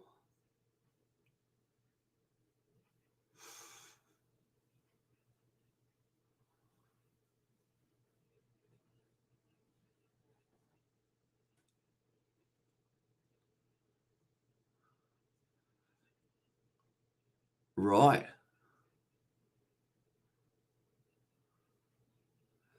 They've just actually explained the situation here of Matthew Wade, how he was going to be keeping for this game, but in the end, they gave the keeping to McDermott, but then he said that he's willing to let McDermott keep here, but he's the Australian keeper, is a comment from Wade. I was like, go Hurricanes. The good news is I don't feel like bullying people today as well, says Sebastian. Well, that's good news. Rowan in the eliminator.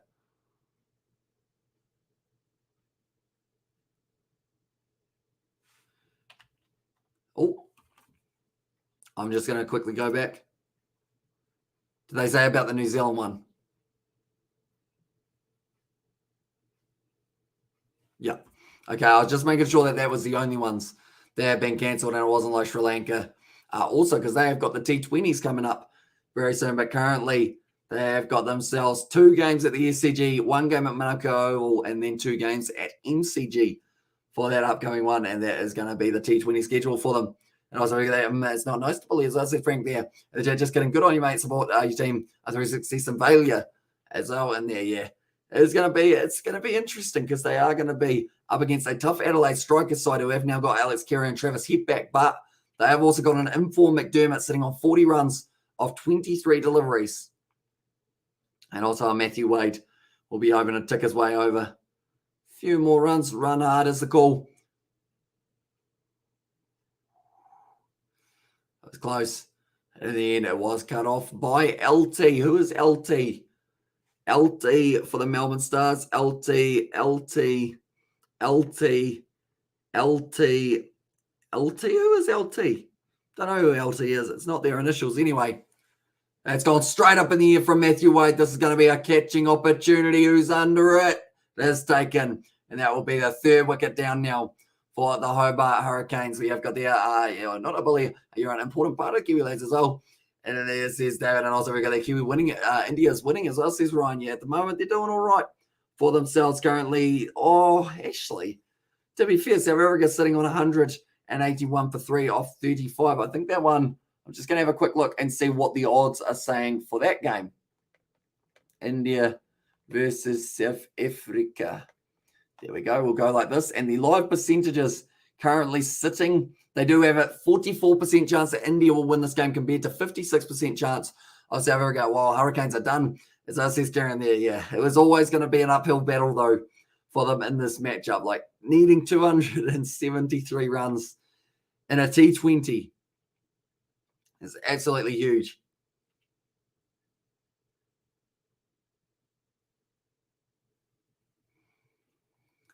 At the moment, Bo Webster, he's just talking about the fact that all you got to do is make a little bit of noise for a celebration, and then Matthew Wade does end up getting fired up.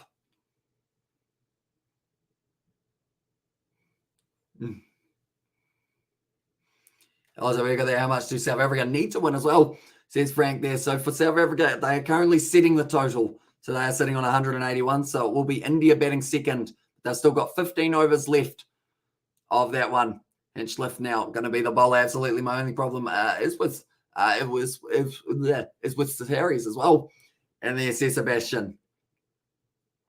And of course, that would be for the rugby. The Curry Cup's going to be an interesting one later on, Sebastian. I would think it also does Rabada. Still play for South Africa. Hamish as well, says David the Mod. He does indeed. He was there for the Test series. Do they still have him here for the batting lineup as well? I feel like the amount that he did have, he isn't playing. Oh, sorry, that's the scorecard. Here for the wrong team. He's not there for this matchup, so I assume that's because of the no ball factor. As well, it's just not ideal for them. And if you want to support the Kings, that are the Kiwi lads are, you can buy a membership, and all the money from the membership goes into making videos and streams better, and you get prioritized answers in the live as well. Says it was from Xavier. There you go. By Kiwi, I'm going to watch South Africa versus India with Hina as well, with my two sons Ahmed and Arman. As how many wickets gone for South Africa? They have lost 3 wickets so far at this point in time after 35.4 overs. So I believe their first innings will be over about maybe 5 overs after we finish the next 12 overs of this one. So we've actually only got another 72 balls of the Melbourne Stars this season. And then after that, they are going to be out till next year. But we will be covering the Big Bash next year as well, ladies and gentlemen. So if you are new, do love yourself some Big Bash and you love yourself some finals as well. We have got all 5 of the finals matches. We will be here each and every day of them. And now there's going to be Tom O'Connell once again bowling. That one hard down the ground there for short. The cameraman's lost it, couldn't find it. And it's gone down the ground. It's once again just going to be the single, but O'Connell, he was able to pick up the big wicket in the end for himself of, I believe it was actually, I want to say it was, there we go. It was Jordan Thompson. I was trying to work out exactly who it was. I was trying to work out who got it was in the end Caleb Jordan. It was Brody Couch. Did end up with that wicket. They're going to be diving nicely. And Hilton Cartwright cuts it off for just the single. The target. I mean, to be fair, 71 of 8.2 overs would normally be pretty good. As I know, so we've got there my prediction. A fairly obvious Sharks and the Blue Bulls, as I say, Sebastian. But yeah, we are going to be covering both of those games on the channel. It's already game over. It is indeed. It's just more of the case of, are they going to get bowled out, or are they going to be able to get themselves towards maybe that 200 mark? Or maybe 100, I feel like 180, somewhere around there might not be a bad total for them to get on the surface. And cutting it down to anything less than the 100-run loss would be huge. for them as well, which is something that you don't normally say for a T20. Going to be the wide from O'Connell, just left alone by McDermott. Yeah, got there. G'day, I'm back as well. And this is the two Aussies. Welcome back, mate. At the moment, not too much has changed since the last one, other than the wicket of Matthew Wade has fallen. Shot down the ground there from McDermott. Another 4 runs. He moves up to 48 runs now off 27 deliveries. 105 run win for the Stars. As I know would be good, but when you're chasing 273, it's not good. Exactly right. And if you're chasing, like, that's the thing. They need another 53 runs. So how many matches are you covering tomorrow, Hamish, as well? Says David the Mod. So if we're counting the Curry Cup games for the middle of the night, we are going to be covering the matchup that has taken place at 4:45, I believe is the first one. That is going to be the Griquas taking on the Sharks. And then we are covering the 7 a.m. game.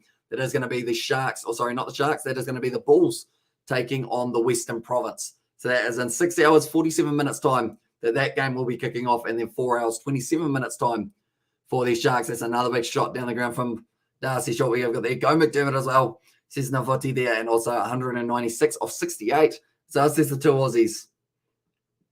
Very tough. Indeed, I should be here for the rest of the game now.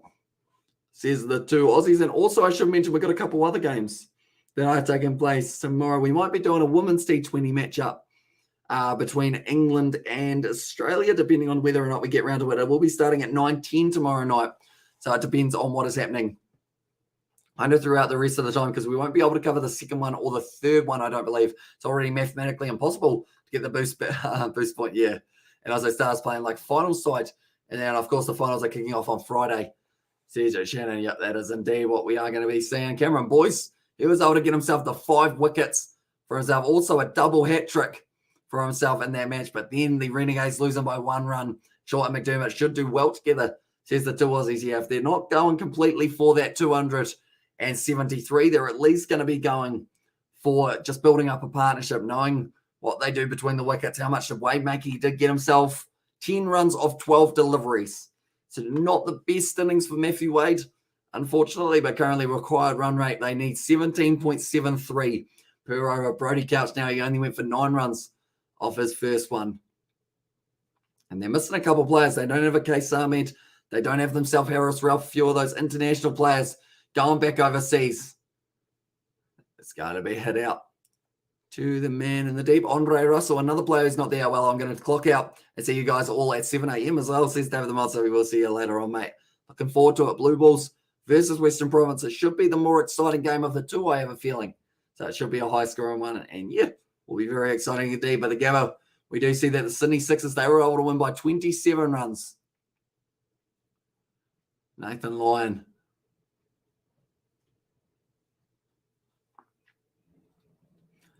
Like they're saying, he will be a big part in the final for them. Enrique is able to line it up as well. We have got the McDermott sitting on 49. Yes, indeed, and he is going to be on strike now. Hits it to the leg side, 50 runs for Ben McDermott. Nicely done by that man. Of course, I mean, it doesn't really help him out too much in the scheme of things of this game, but it gives him form going into the next one. Also, we got the New Zealand, the 6th, the George, the Hamish, the 10, the Billy, the Troy, the Out, the Kieran, and the Christmas from Xavier around there. But it's a good innings from Ben McDermott. It's 10th 50 from 73 matches. And he is still the golden cap, and he might be able to remain that way for the rest of the competition. I know that Maxwell would have been right up behind him after that massive one. Good job, McDermott, as well. Says the two Aussies, nicely played. Once again, he is going to be running hard. He almost ran himself out, but he's been hit with the ball. And also, this guy gives me dark memories. Well, this gives me dark memories. I feel like England chasing the Aussies after a declaration as well. Says Sebastian there. What time is it there, Sebastian, at the moment? Is it 1:20 p.m.? Maybe. I want to make sure that I'm getting my Romanian times right. So I think you guys do get nice afternoon games, don't you, if I'm not wrong? Take McDermott over Ben McDermott as well. Says Xavier Brown. It's a big call. I guess rugby-wise, you take McDermott. Cricket-wise, you take McDermott. I didn't say which one for each, though, but I think you guys, that's off the edge almost. But it didn't quite carry to Joe Clarke behind the stumps.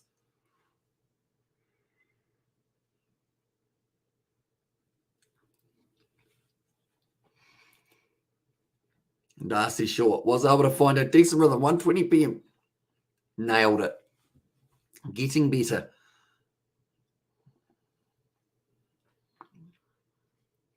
Currently, they said he's the second highest run scorer for the Hobart Hurricanes, but he's at an extremely low kind of strike rate for what we are used to seeing, 108 runs, or 108 per 100 balls, I should say, as well, for that strike rate.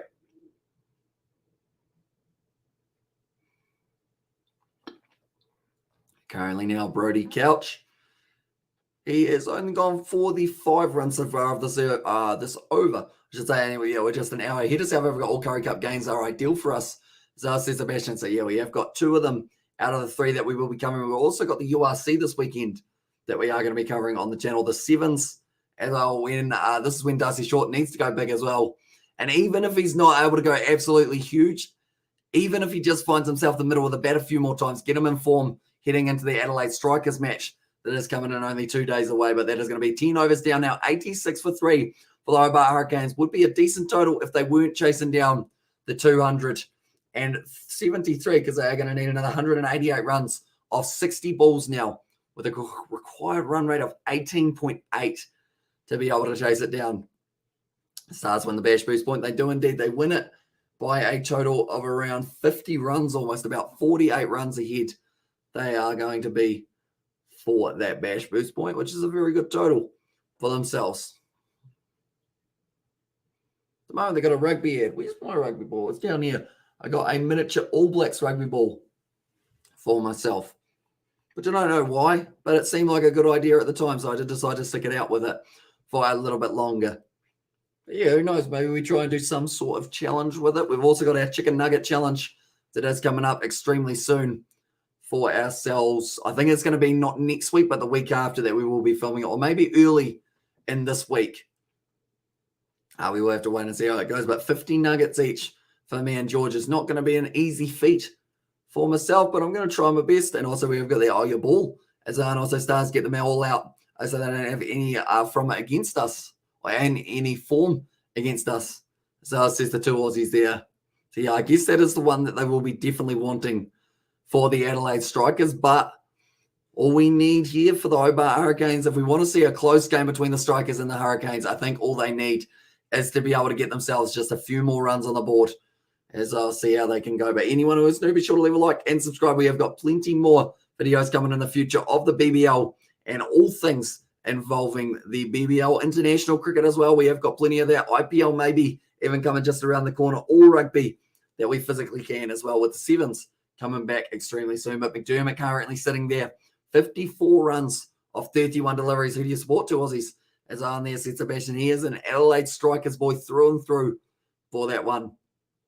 But currently McDermott sitting there on 54 off 38 deliveries. I'm going to have myself another quick wee drink. I'm running low on water after the innings that we did see for that first one.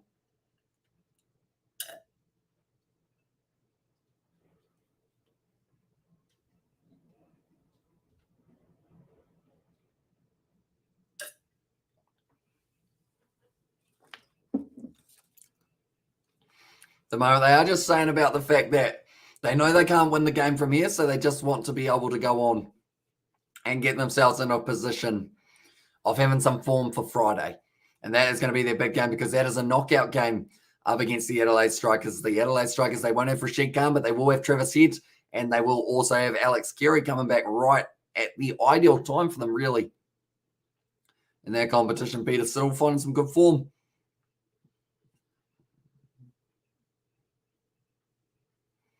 Nicely hit to square leg. They're currently talking about the Matthew Wade and McDermott situation. I know that Matthew Wade is very much so, I guess you could say, possessive of that keeping position for Australia. But Ben McDermott, it's probably worth a crack if he ends up going very nicely.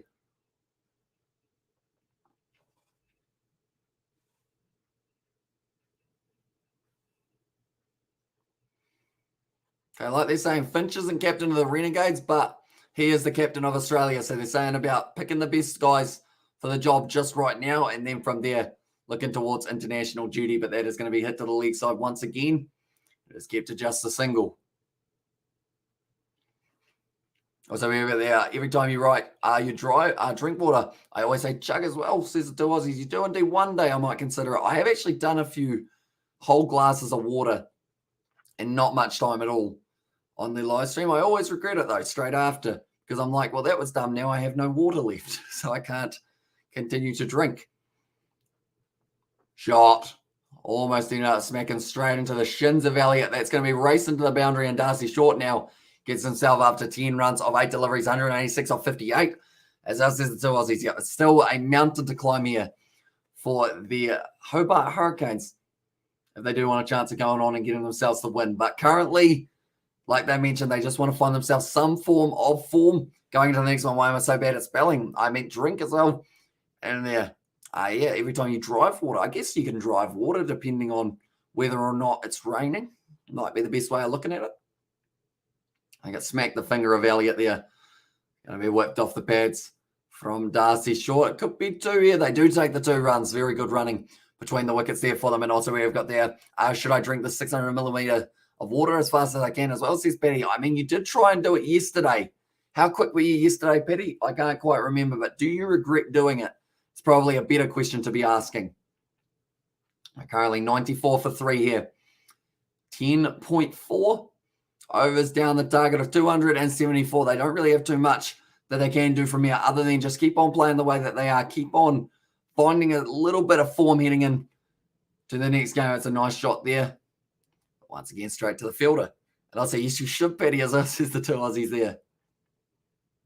And currently, Elliott, he is sitting there 8 runs so far for himself. Not too bad.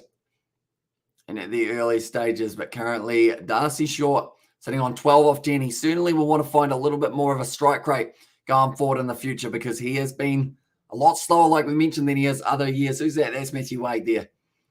I'm sure he'll be talking to someone. He always is. Going to be the slower ball, nicely whipped around, but straight to the man. Once again, and caught the Noel. That is going to be the end of the over now. 11 overs down, and it is going to be 180 runs needed of 54 deliveries now for them to be able to go on and get themselves a win in this game, the Hobart Hurricanes. So at this point in time, 20 runs per over is near impossible. I recommend they take the power surge soon and just try and decide the perfect time to be able to take it in that game and get a wicket. Let's go Stars as well. Says that 2 Aussies. So he's open to see another man fall at the moment. McDermott, he's actually on par to be able to get himself a 50, or sorry, 100 here for once again in this season. But the Hobart Hurricanes, Matthew Wade, just having a little bit of a chat. I swear that was All I Want for Christmas Is You, and then I realized it was not, but I was thinking, Jesus, a little bit late for playing Christmas songs. We're almost into like people putting out Easter kind of things as well in the grocery shops. And also I want the Strikers to win their second final. So I says the 2 Aussies at this stage. I mean, there's a good chance they'll have to take on the Sydney Sixers, I believe, who are sitting in 3rd at the moment. But Brody Couch, it's not quite getting that run up right. 54 more balls left in this one. Then we got the 2 games of the Curry Cup, like I mentioned a little bit later on. McDermott just carrying Hobart on his shoulder as well, says the 2 Aussies. Yeah, he's been phenomenal. That's going to be high up in the air. Has he got enough of it, or will it be out? It's going to be out, McDermott. And he loses his wicket. Hilton Cartwright throws it as high as he can in the sky, and McDermott gone for 55. And of course, although Zebra want to win the URC as well. And there says Sebastian, yeah, they'd be keen for being able to get themselves the win in the URC. Where they sitting at the moment, other than, I think, dead last. We'll have a look. But yeah, I didn't actually realize we had the URC this weekend. But it is going to be the Lions versus the Sharks and the Bulls versus the Stormers as well. So that's kind of a rematch of what we're going to see. We're going to see the Blue Bulls versus the Western Province, and now we're going to get to see the Bulls versus the Stormers in 3 days' time as well. But the table currently sits with Zebra in the final. Yeah, no, they're not going well. They got 1 bonus point for something. Also, Ben McDermott, though, he's been doing very nicely. I think that was actually their game up against Leinster, wasn't it? That they did end up having it relatively close. And by McDermott. And then there on Let's Go Stars, says the 2 Aussies. It was a big shot from Ben McDermott. Just didn't get all of it. Cartwright. Little bit of aggression from him when he did end up throwing that ball up in the air. That is a man that they are certainly happy to see the back of. And now Peter Hanscom, I believe, will be the next man to the crease. And then they need Tim David out.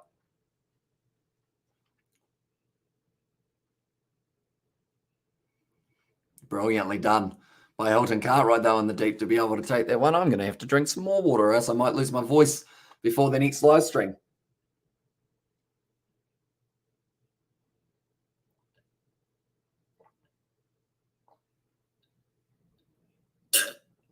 Whoops. That was quite loud, wasn't it? That is now going to be Darcy Short. He's trying to switch it, similar to what we saw from Matthew Wade.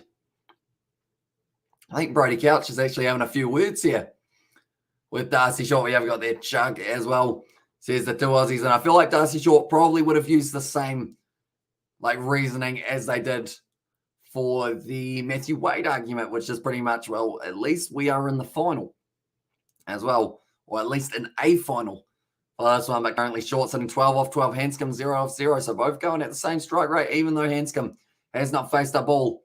Darcy Short not quite getting that one. And once again, it is going to be just the dot ball.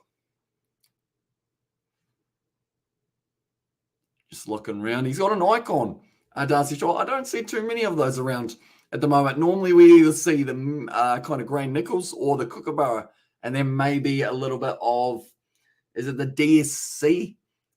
And also the one, there was another one that I can't quite think of. And also we got the Hanscom not in form right now, as well as the two Aussies. He hasn't really had too many chances to bat. That's going to be up, and that is not going to be going all the way. It does fall safe though. And Bo Webster not quite able to charge him for that one. That was a bit of an overthrow. But it is going to be, once again, very well bowled by Brody Couch. He's bowled 4 balls so far in this over and has got the wicket as well. I'm sorry if I'm ever on the stream when you're drinking water, I'll probably say chug as well. And also 15 seconds, says that Paddy Wagon. And also we got the hands coming and not in form right now. Wait, 15 seconds is how long you did it in the kind of liquid. And also just safe, as us says the two Aussies. How long did you complete it last night? Was it 15 seconds last night, Paddy? Now you are trying it out again, perhaps. Currently, Hanscom, he will be on strike. So we've got their Couch as a good player. He's a very good player. Did you do it in 15 seconds? That's off the outside edge. Going to be racing close to the boundary, but it is cut off nicely by Nat Clarke. And also 24, as well, says Paddy Wiggins. So you're getting quicker and quicker. And also 15 seconds hell, says the two Aussies. I mean, you just got to channel your inner pelican, I feel, and just kind of open up the throat and just kind of just have it all pour down like it's a waterfall. We have got the I am strange as well. And there says Paddy Wagon. I mean, it's impressive. It's impressive. That's a try. And yep. And there says the two Aussies. Currently now Hanscom. He is going to be important in this kind of, I guess, this little patch in the game. Not so much for the result, but just trying to get himself a little bit more. And open the gullet as well. Exactly right. You got to open the gullet. And then from there, the water just pours down from that one as well.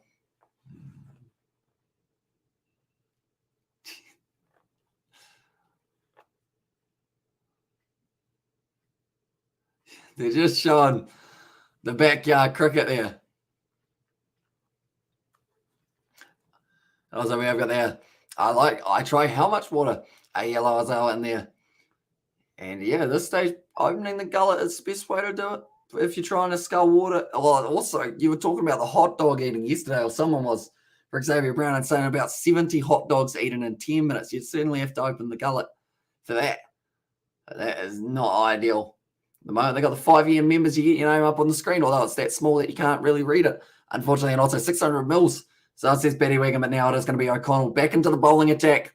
Currently 0.5% chance that the Hobart Hurricanes win this one, but it's not going to be the case. It is pretty much just because they can't put a 0 there for them. But now 177 more runs needed off 48 balls. Nice cut shot there from Darcy Short into the deep. It's going to be cut off once again.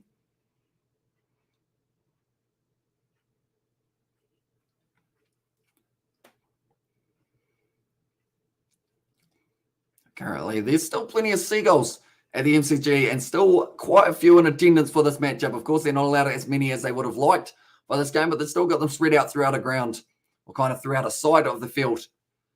Currently now it is going to be Hanscom on strike 2 off 2.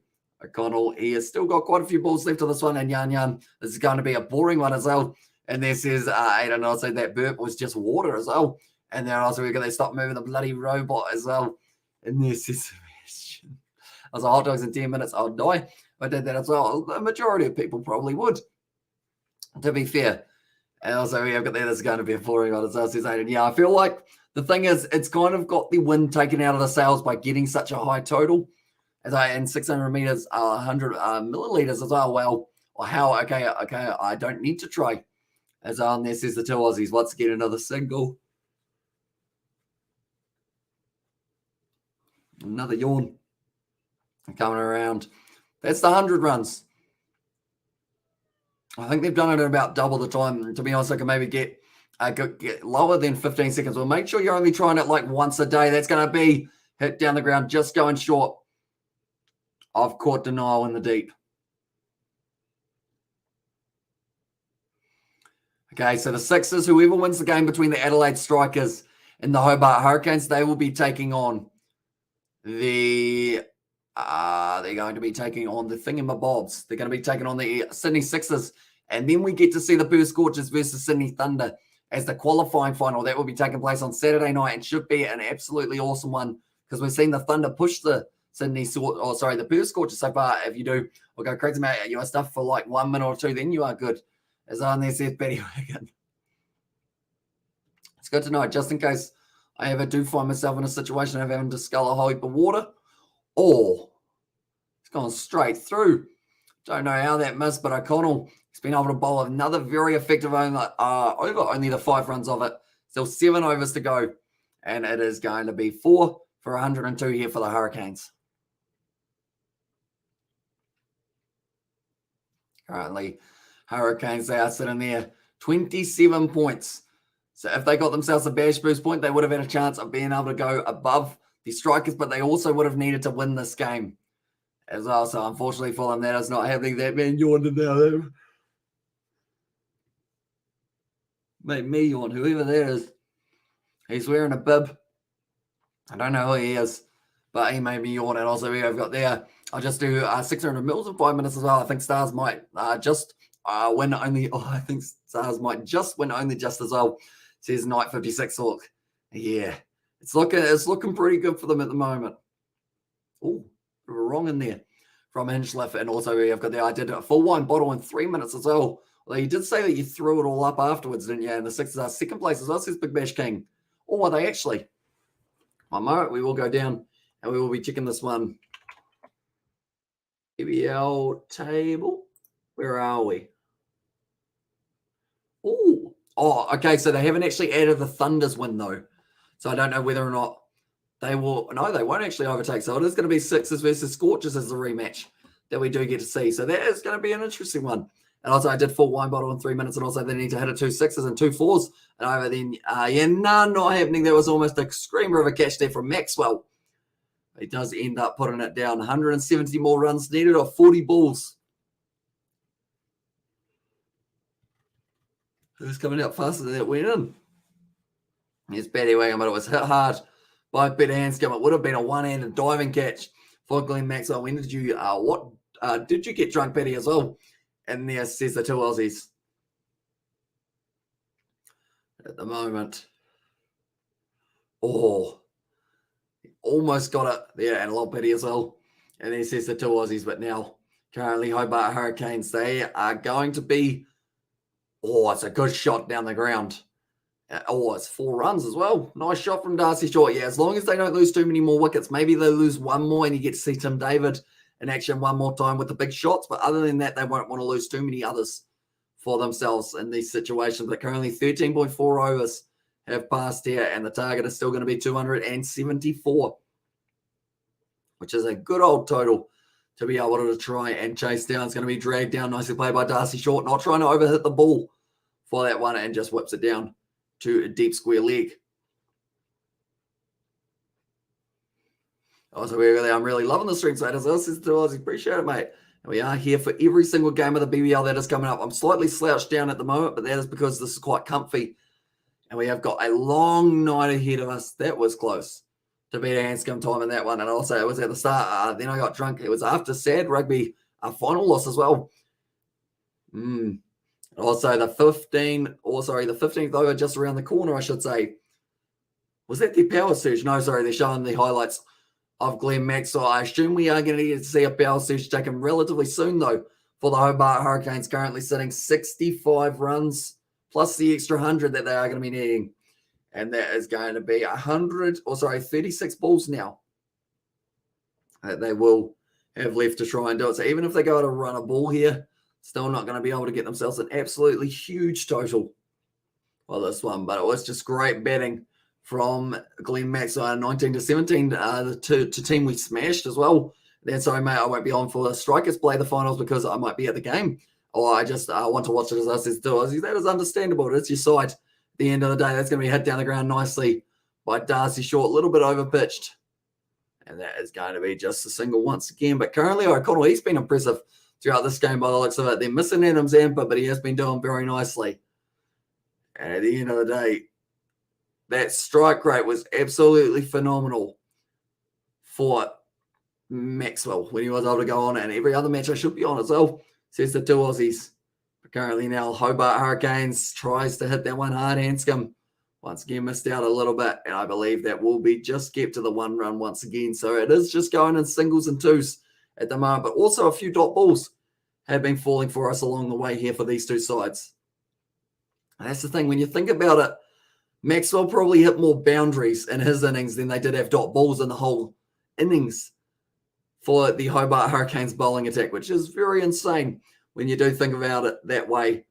Currently 14.3 overs down. It's going to fly by definitely if we've got the spinners. We haven't seen Kut Denial being brought back into the bowling attack, and I believe they'll also go Brody Couch for another over a bit later on. Advancing their hands, he struck that one nicely. Has he got enough? He sure does, and that is going to be 6 runs down the ground for Peter Hanscom. And also we've got that 13 seconds. I can't beat that as well, says Petty Wagon. That is very impressive. 13 seconds. That sounds like it would be just a bloatedness waiting to happen there for yourself, Petty Wagon. Currently hit straight back down the ground. Beautiful shot.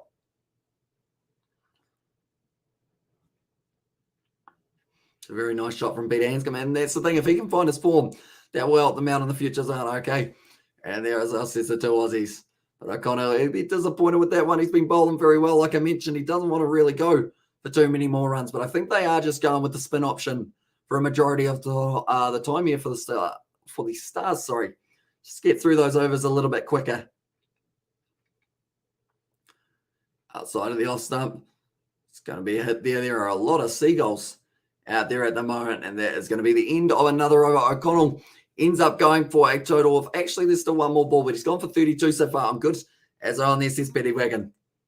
Currently, the Hurricanes, they are sitting there 119 for 4. So they've lost Matthew Wade, they've lost Jordan Thompson, lost McDermott, and lost Jewell. They've still got Tim David as an option if they do end up deciding that they want to use him. That will be the dot ball to close out the over, though.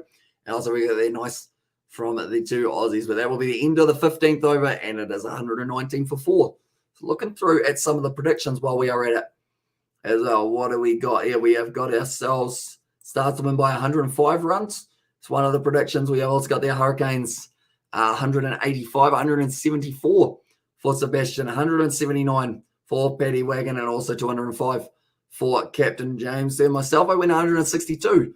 So I went a little bit lower. And also we have got their Stars to win by 120 runs as the prediction. So that would take them through to around that 160 mark as well. I believe I'm not right. 210, 163 all out, 159, 173, 208, 5 balls remaining for the Hurricanes. 157 all out, lose by 116 runs.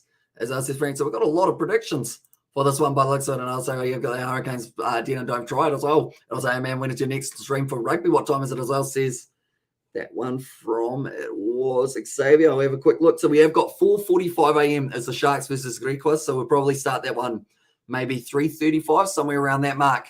Talk all about the Curry Cup. That's a good shot into the deep, and that is going to be racing away to the boundary. I think I'm not willing to risk diving for that one. Probably fair enough. As who thought Canes would win as well? Says Betty Wing, and I mean they were going for the big, I guess you could say the big kind of, I mean they went for the gamble, I guess you could say, because they did try and get it for the point side of it as well. And also, okay, Betty, thanks for making me a night die as well. And there says the two Aussies. Oh, it's going to be going as well. And also we got the Shannon, I know I might watch him as well. Says the two Aussies there, because he'll be another AFL one. Oh, I just realized that I'm leaving that one up on the screen. There we go. We'll take that one away. But yeah, you guys probably know a lot more about the NFL. Or sorry, not the NFL, the AFL. Then Miss Alvin, who thought Canes would win? So there at the moment, Michael Vaughan is sitting there. in the commentary box. And also I got to save the time. I'm not drowning for some seconds as well. There you go. And hitting it down the ground once again.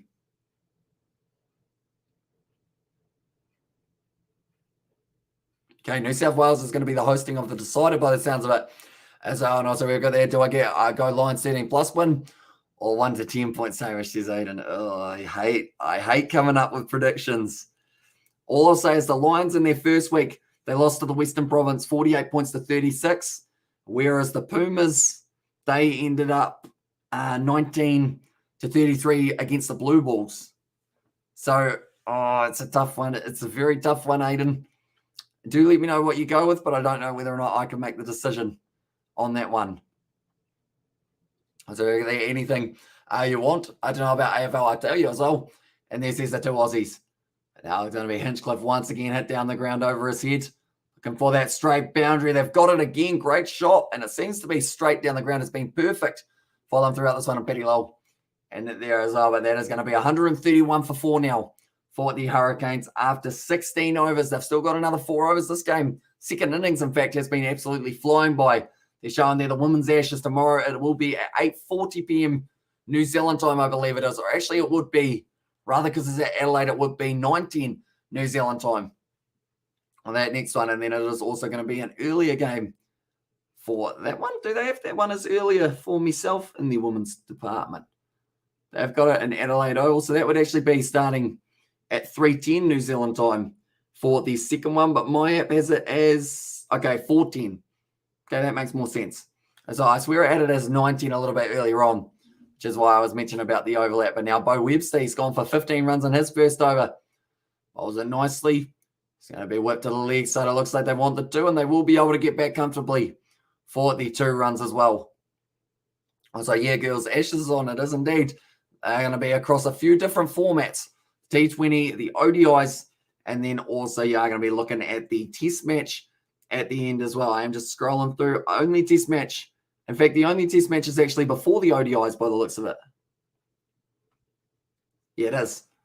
And also, we said earlier that India are winning as well because they're definitely not at the moment.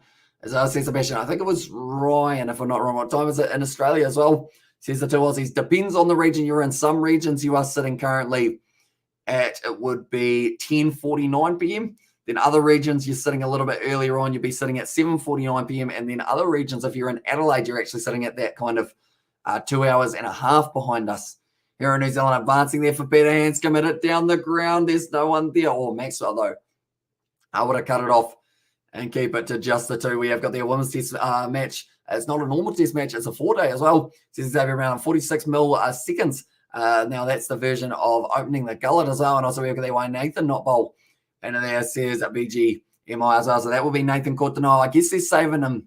Well, what are they saving him for, though, now that I think about it? So maybe it's just a spinner surface, trying to get through those overs a little bit quicker. Also, do you like Sandeep Lavashana? I do indeed. Very good spinner for Nepal. And also, just in the BBL, wherever he goes, it is awesome to see him. He's also got that sportsmanship. We saw it last night, how he did end up. He did end up going for a few runs, but then he also ended up waiting for the batsman as well, which was pretty nice to see. And also, we have got there, Hamish, that's close. I need your opinion here. There's only 50 cents difference as well, says Aiden. Oh, no, I don't want to be the one that ruins your multi, though, Aiden. I feel like that would be a problem. That's going to be a problem there for Hanscom, and he is going to be caught by Glenn Maxwell, who has been able to take the catch. And also, we have got there, Petty. What other things have you tried to eat or drink fast? Do you do, Fitz? So that says the two Aussies. But currently, the crowd are still celebrating for Glenn Maxwell and also for Bo Webster, who was able to pick up the wicket there. It's hit hard down the ground, straight to Maxwell. He said, thank you very much there. Also, we got that open milk is on there, says Paddy Wagon. So you're able to drink milk fast. I feel like that would be an interesting one for yourself. But currently, Bo Webster, that said he's got some time to talk him through the wickets on the commentary side of it. But yeah, anyone who's new, be sure to leave a like and subscribe. We're back, not tomorrow, but the next day. In fact, on Friday, that is going to be the final, the first final of 5 that we have got coming up at RK. And there's the two Aussies. So if how much money are you putting on your multi, Aiden? Do let me know. Currently, Tim David, he is going to be one to watch out for with the power. He's got a strike rate of 164. His best is 46 not out. He actually got that off 20 balls yesterday. He was able to go on to. Currently now, he is going to be very, very ready to go here from Tim David. They said the Singapore Flyer. And I'll try milk next time. I wonder 12 points paying $3 or 13 plus paying $3.50, $10. Please help a brother out as well, says Aiden. I mean, the last time you trusted me with a Curry Cup bet, you ended up losing your money. As I'm David and as I said to Aussies, I would go if I had to pick Aiden, and if I didn't have money on it, if it was literally just a prediction, I would say 1 to 12 rather than the 13 plus. Because the Boomers are a tough side to beat. And I don't think they will be able to beat them by 13 plus unless they get some real good momentum. And the Boomers have got a very solid side. And also we got there, David in. And okay, Betty in there as well. Currently 139 off 5 wickets falling. They've now got Coutinho back into the bowling attack. That will make the man a little bit earlier on a lot more happy. 135 runs required of 18 balls to be able to go on and win this game. And also, hello, Hamish Bro, I'm back. Sorry, mobile battery has low a few hours ago, as I'm not available a few hours ago. No worries at all, Vishal. You were able to get yourself a couple points in the first inning, so congratulations there. She did say 194, I believe it was, or somewhere along those lines. Also, we have got there, is that Ryan Bloke here? Not just at the moment. He was going to watch India versus South Africa with him and Hina. Also, why don't more South African clubs join the URC? It would be cool to see the likes of maybe the Cheetahs going into there. Also, if you want to help develop the kind of Argentine side of it, maybe you get the Jaguares. Their Sharks versus Greekos. What's your prediction? 13 plus points of 1 to 12. Hamish as well. Says, hey, I thought it was only the one, Aiden. I didn't think I was putting together the whole multi. You gotta do some of it as well. So he reckons I can drink 15 or 60 milliliters of milk faster than 15 seconds. As I mean, I feel like your body's going to have a whole heap of liquid at the stage, Petty. It's going to be just, oh, that was an ugly throw there for Coutinho on the half volley. And I think Glenn Maxwell at the moment just having a little bit of a laugh out there. Do it now if you want as well in there, says the two Aussies. But currently 134 more runs. They're not going to be chasing it down. It's whether or not they lose any more wickets and whether or not maybe Darcy Short can work his way towards that 150 mark might be on the cards for his side before the end of this over. And then you go for about 170. I mean, how good is the Shark squad? Do you think it's a solid team or not? As well says Aiden, I don't actually know a huge amount of the players. I'll have a quick look. So yeah, they have got in it. But the Greekos, they were an underdog throughout pretty much the whole of the last season. And they got themselves quite a few upset wins for themselves. Who we got for the Sharks? Okay, they got Borta Stenkamp. Is that Ngura? Okay, I don't really know too many of the backs overall, I will say. And then for the Griquas, I'm probably, I was actually looking at the Griquas, so no wonder I didn't recognize it. Yapinke, Vernikok, Volmink, Cameron Wright. Yeah, they're a good side. That one, that's going to be, he was trying to dive for it there. Glenn Maxwell not quite able to take it. It's strange. Ryan Blake said his parents like the other day on your stream. He's still on YouTube as well. And this is Jay Hayes, and also we've got there. And he was watching the India versus South Africa ODI earlier. As well, it says the best, and also we got there. Okay, Petty. And there says the two Aussies. But currently, I will mention anyone who is following along with that game that has taken place. I've currently got rid of the scoreboard, but I will quickly get that up. For India versus South Africa, and it's currently sitting 245 runs off 45 overs, 3 wickets down. Advancing down the wicket there, Darcy Short uses it quite nicely with the pace of the ball and nearly caught as well. Here's the two Aussies there. Currently 4 runs so far off this one. We've also got the Kieran, the Try, the 10, the George, the New Zealand, the 6, the Hamish, the Billy, the Out, and the Christmas down the George, and New Zealand from Xavier Brown. He is loving those emojis at the moment. And also we've got there, am I seeing things? 273 for 2 and 20 overs. That is exactly what they were able to get. 154 runs for Glenn Maxwell. And also from there, we did get ourselves a little bit of a tribute from Marcus Stoinis. Got himself 73 Oh, not too many. Okay, so I go 13 plus points then, Hamish. Last one, Bulls by 13 plus or 1 to 12 points. Is that? I don't know.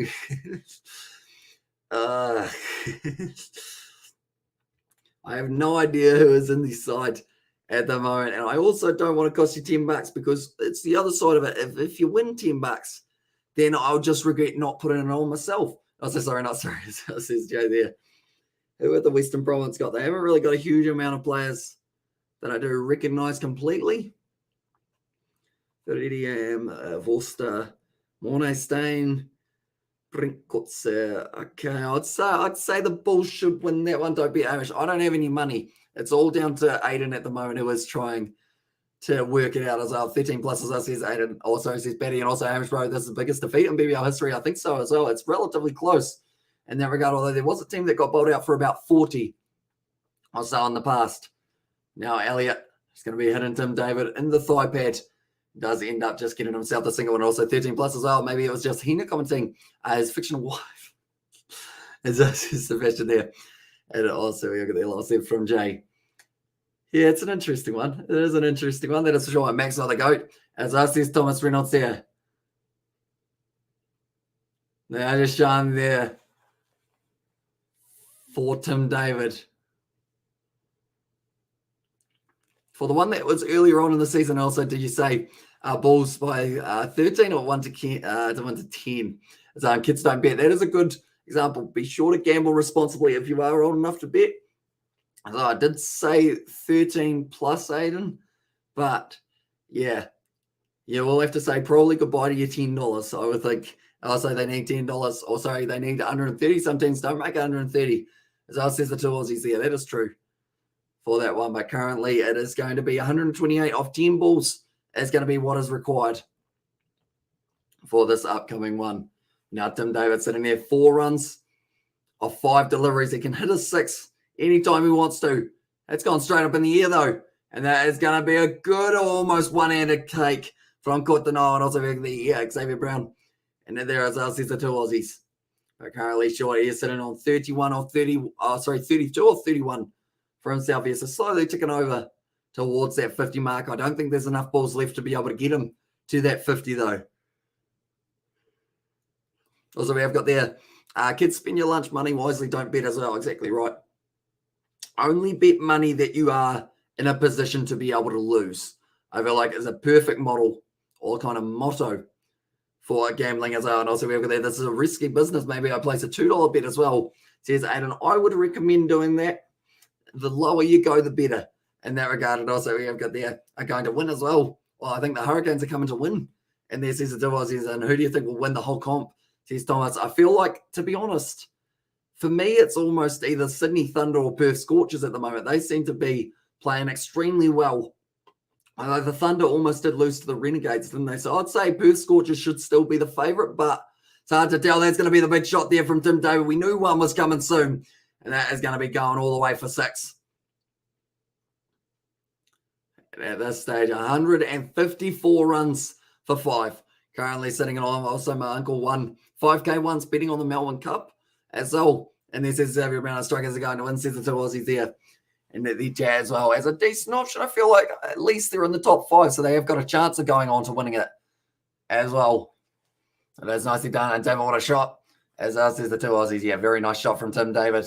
Now moves the score up to 154. What did I end up saying in the end? 162, I believe I was.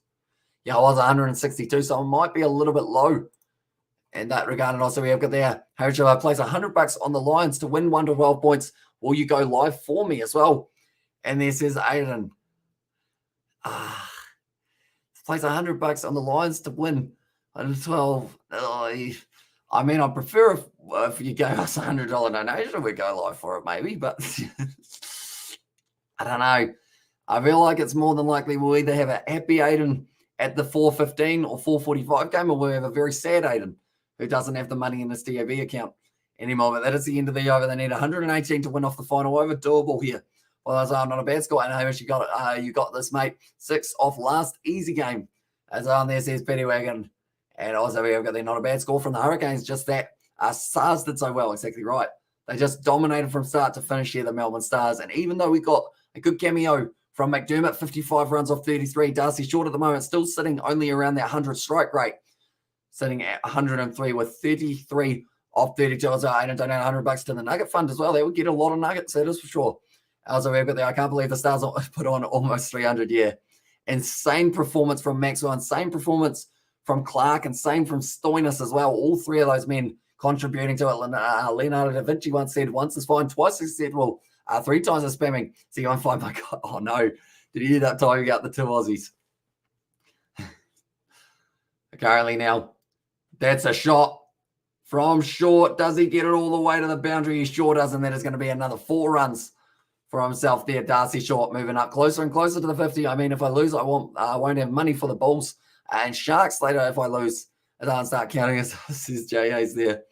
And then, yeah, I feel bad. That one is going away for the 4 runs from Darcy Short. Currently now they are going to have 5 balls left here. The end of this game. They're sitting on 160 at the moment. They need to get Darcy Short out if I do want a chance. And I don't make bet, not worth the chance of losing as well. It's going to be off the edge there, going into the deep. It's taken nicely by Hinchcliffe. They just take the single. And there's no point risking a run out here for the Hobart Hurricanes. The last thing you want is a little bit of a dispute between the 2 batsmen who are out at the crease this close to a final taking place. 2 days' time, they are going to be on there. And they are going to be going off. And also, we've got them no mercy as well. Says J.A.'s. I think he just got a bit excited, though. I think he just put strikers are winning 3 times. Well, that one. Seagulls. There's plenty of seagulls around at the MCG currently.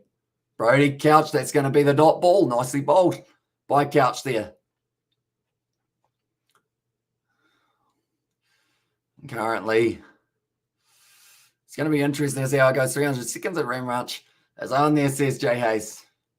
And also 2 times counting as spamming. It's an unwritten rule. It's just a mention there with a big smile on that one. So apparently, I mean, if David is correct, we've got 10 nuggets for $6 at McDonald's. So it would cost us $60 rather than $70 all. That's at the toe.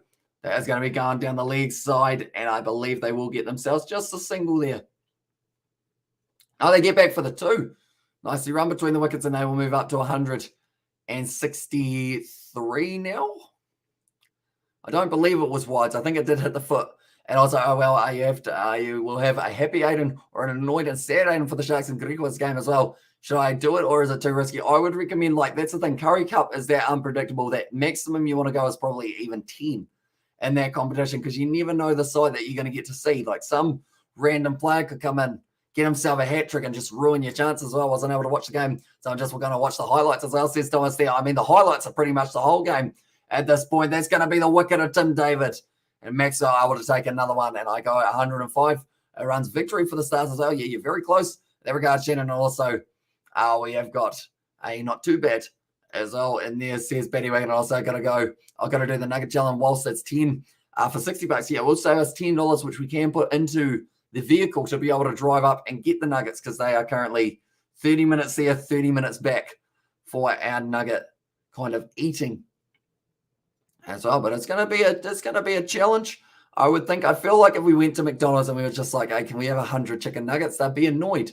As I said, 120 win for the Stars, as I said, and it's not too far off in that regard as well. So we're gonna have to do some quick maths for ourselves. I said 162, so I'm currently not sitting too bad, but they get themselves a couple of runs off these last couple of overs, or the last couple of balls, I should say. Will be interesting to see how it does go. I think I've secured myself at least 1 point here, though, if I'm not wrong. Also, my prediction, 106 runs, win for the Sixers, or for the Stars as well. And there says Thomas. Currently, we have got there the 105. Wait, so you actually changed yours again, Shannon, because earlier on you did have 209. And then a little bit later on, you did end up switching it to 105 run win for the fellows, but I believe it was still within the time frame. We hit by Darcy Short. It will get themselves back for the easy 2. So it sounds like you need to do the challenge in the car park as well. Drive home 30-minute nugs. Will be cold and taste like crap as well. Although I think we are going to be putting them in the oven for a little bit of time just to kind of heat them up a little bit. My prediction is the Hurricanes 159 runs made it here as well. And also it's for the second innings at 173. Come on, says J. Hayes. I mean, 6 are out here. could be a perfect opportunity. And thanks for the stream, Legend. No worries, mate. Thank you very much for tuning in. It's hugely appreciated you being here once again. And we have got more and more cricket coming in the near future. Darcy Shaw tries to smack it away to the boundary. It does go for just a single. They won't be risking the two. And that is now going to be 106-run win here. We will go like this.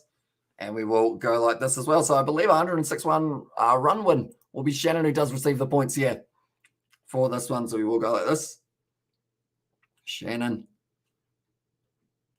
does get himself the 3 points. I believe that will be the closest anyway.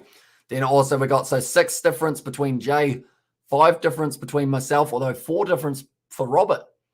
So I think he is just a little bit closer for that one as well. So I think it is Robert and then it is myself to end up getting the points for this one. So Robert, he gets himself the 2.